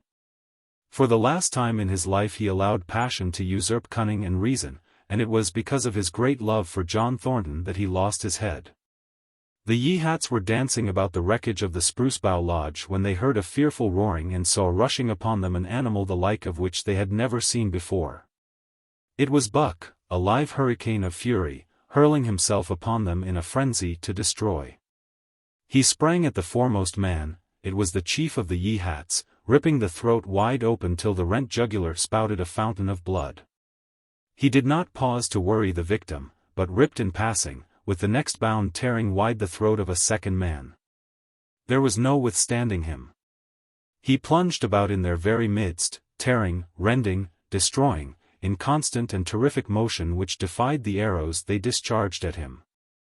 In fact, so inconceivably rapid were his movements, and so closely were the Indians tangled together, that they shot one another with the arrows. And one young hunter, hurling a spear at Buck in mid-air, drove it through the chest of another hunter with such force that the point broke through the skin of the back and stood out beyond. Then a panic seized the Yeehats, and they fled in terror to the woods, proclaiming as they fled the advent of the evil spirit. And truly Buck was the fiend incarnate, raging at their heels and dragging them down like deer as they raced through the trees. It was a fateful day for the Yeehats. They scattered far and wide over the country, and it was not till a week later that the last of the survivors gathered together in a lower valley and counted their losses. As for Buck, wearying of the pursuit, he returned to the desolated camp. He found Pete where he had been killed in his blankets in the first moment of surprise. Thornton's desperate struggle was fresh written on the earth, and Buck scented every detail of it down to the edge of a deep pool. By the edge, head and 4 feet in the water, lay Skeet, faithful to the last. The pool itself, muddy and discolored from the sluice boxes, effectually hid what it contained, and it contained John Thornton. For Buck followed his trace into the water, from which no trace led away. All day Buck brooded by the pool or roamed restlessly about the camp. Death, as a cessation of movement, as a passing out and away from the lives of the living, he knew, and he knew John Thornton was dead. It left a great void in him, somewhat akin to hunger, but a void which ached and which food could not fill. At times, when he paused to contemplate the carcasses of the Yeehats, he forgot the pain of it. And at such times he was aware of a great pride in himself, a pride greater than any he had yet experienced. He had killed man, the noblest game of all, and he had killed in the face of the law of club and Fang. He sniffed the bodies curiously. They had died so easily. It was harder to kill a husky dog than them. They were no match at all, were it not for their arrows and spears and clubs. Thenceforward he would be unafraid of them except when they bore in their hands their arrows, spears, and clubs. Night came on, and a full moon rose high over the trees into the sky, lighting the land till it lay bathed in ghostly day. And with the coming of the night, brooding and mourning by the pool, Buck became alive to a stirring of the new life in the forest other than that which the Yeehats had made. He stood up, listening and scenting. From far away drifted a faint, sharp yelp, followed by a chorus of similar sharp yelps. As the moments passed, the yelps grew closer and louder. Again Buck knew them as things heard in that other world which persisted in his memory. He walked to the center of the open space and listened. It was the call, the many-noted call, sounding more luringly and compellingly than ever before. And as never before, he was ready to obey. John Thornton was dead. The last tie was broken. Man and the claims of man no longer bound him. Hunting their living meat, as the Yeehats were hunting it, on the flanks of the migrating moose, the wolf pack had at last crossed over from the land of streams and timber and invaded Buck's Valley. Into the clearing where the moonlight streamed, they poured in a silvery flood, and in the center of the clearing stood Buck, motionless as a statue, waiting their coming. They were awed, so still and large he stood, and a moment's pause fell, till the boldest one leaped straight for him. Like a flash Buck struck, breaking the neck. Then he stood, without movement, as before, the stricken wolf rolling in agony behind him. 3 others tried it in sharp succession. And one after the other they drew back, streaming blood from slashed throats or shoulders. This was sufficient to fling the whole pack forward, pell-mell, crowded together, blocked and confused by its eagerness to pull down the prey. Buck's marvelous quickness and agility stood him in good stead. Pivoting on his hind legs, and snapping and gashing, he was everywhere at once, presenting a front which was apparently unbroken, so swiftly did he whirl and guard from side to side. But to prevent them from getting behind him, he was forced back, down past the pool and into the creek bed, till he brought up against a high gravel bank. He worked along to a right angle in the bank which the men had made in the course of mining, and in this angle he came to bay, protected on 3 sides and with nothing to do but face the front. And so well did he face it, that at the end of half an hour the wolves drew back discomfited. The tongues of all were out and lolling, the white fangs showing cruelly white in the moonlight. Some were lying down with heads raised and ears pricked forward, others stood on their feet, watching him, and still others were lapping water from the pool. One wolf, long and lean and gray, advanced cautiously, in a friendly manner, and Buck recognized the wild brother with whom he had run for a night and a day. He was whining softly, and, as Buck whined, they touched noses. Then an old wolf, gaunt and battle-scarred, came forward. Buck writhed his lips into the preliminary of a snarl, but sniffed noses with him. Whereupon the old wolf sat down, pointed nose at the moon, and broke out the long wolf howl. The others sat down and howled. And now the call came to Buck in unmistakable accents. He, too, sat down and howled. This over, he came out of his angle and the pack crowded around him, sniffing in half-friendly, half-savage manner. The leaders lifted the yelp of the pack and sprang away into the woods. The wolves swung in behind, yelping in chorus. And Buck ran with them, side by side with the wild brother, yelping as he ran. And here may well end the story of Buck. The years were not many when the Yeehats noted a change in the breed of timber wolves, for some were seen with splashes of brown on head and muzzle, and with a rift of white centering down the chest. But more remarkable than this, the Yeehats tell of a ghost dog that runs at the head of the pack. They are afraid of this ghost dog, for it has cunning greater than they, stealing from their camps in fierce winters, robbing their traps, slaying their dogs, and defying their bravest hunters. Nay, the tale grows worse. Hunters there are who fail to return to the camp. And hunters there have been whom their tribesmen found with throats slashed cruelly open and with wolf prints about them in the snow greater than the prints of any wolf. Each fall, when the Yeehats follow the movement of the moose, there is a certain valley which they never enter. And women there are who become sad when the word goes over the fire of how the evil spirit came to select that valley for an abiding place. In the summers there is one visitor, however, to that valley, of which the Yeehats do not know. It is a great, gloriously coated wolf, like, and yet unlike, all other wolves. He crosses alone from the smiling timberland and comes down into an open space among the trees. Here a yellow stream flows from rotted moosehide sacks and sinks into the ground, with long grasses growing through it and vegetable mold overrunning it and hiding its yellow from the sun. And here he muses for a time, howling once, long and mournfully, ere he departs. But he is not always alone.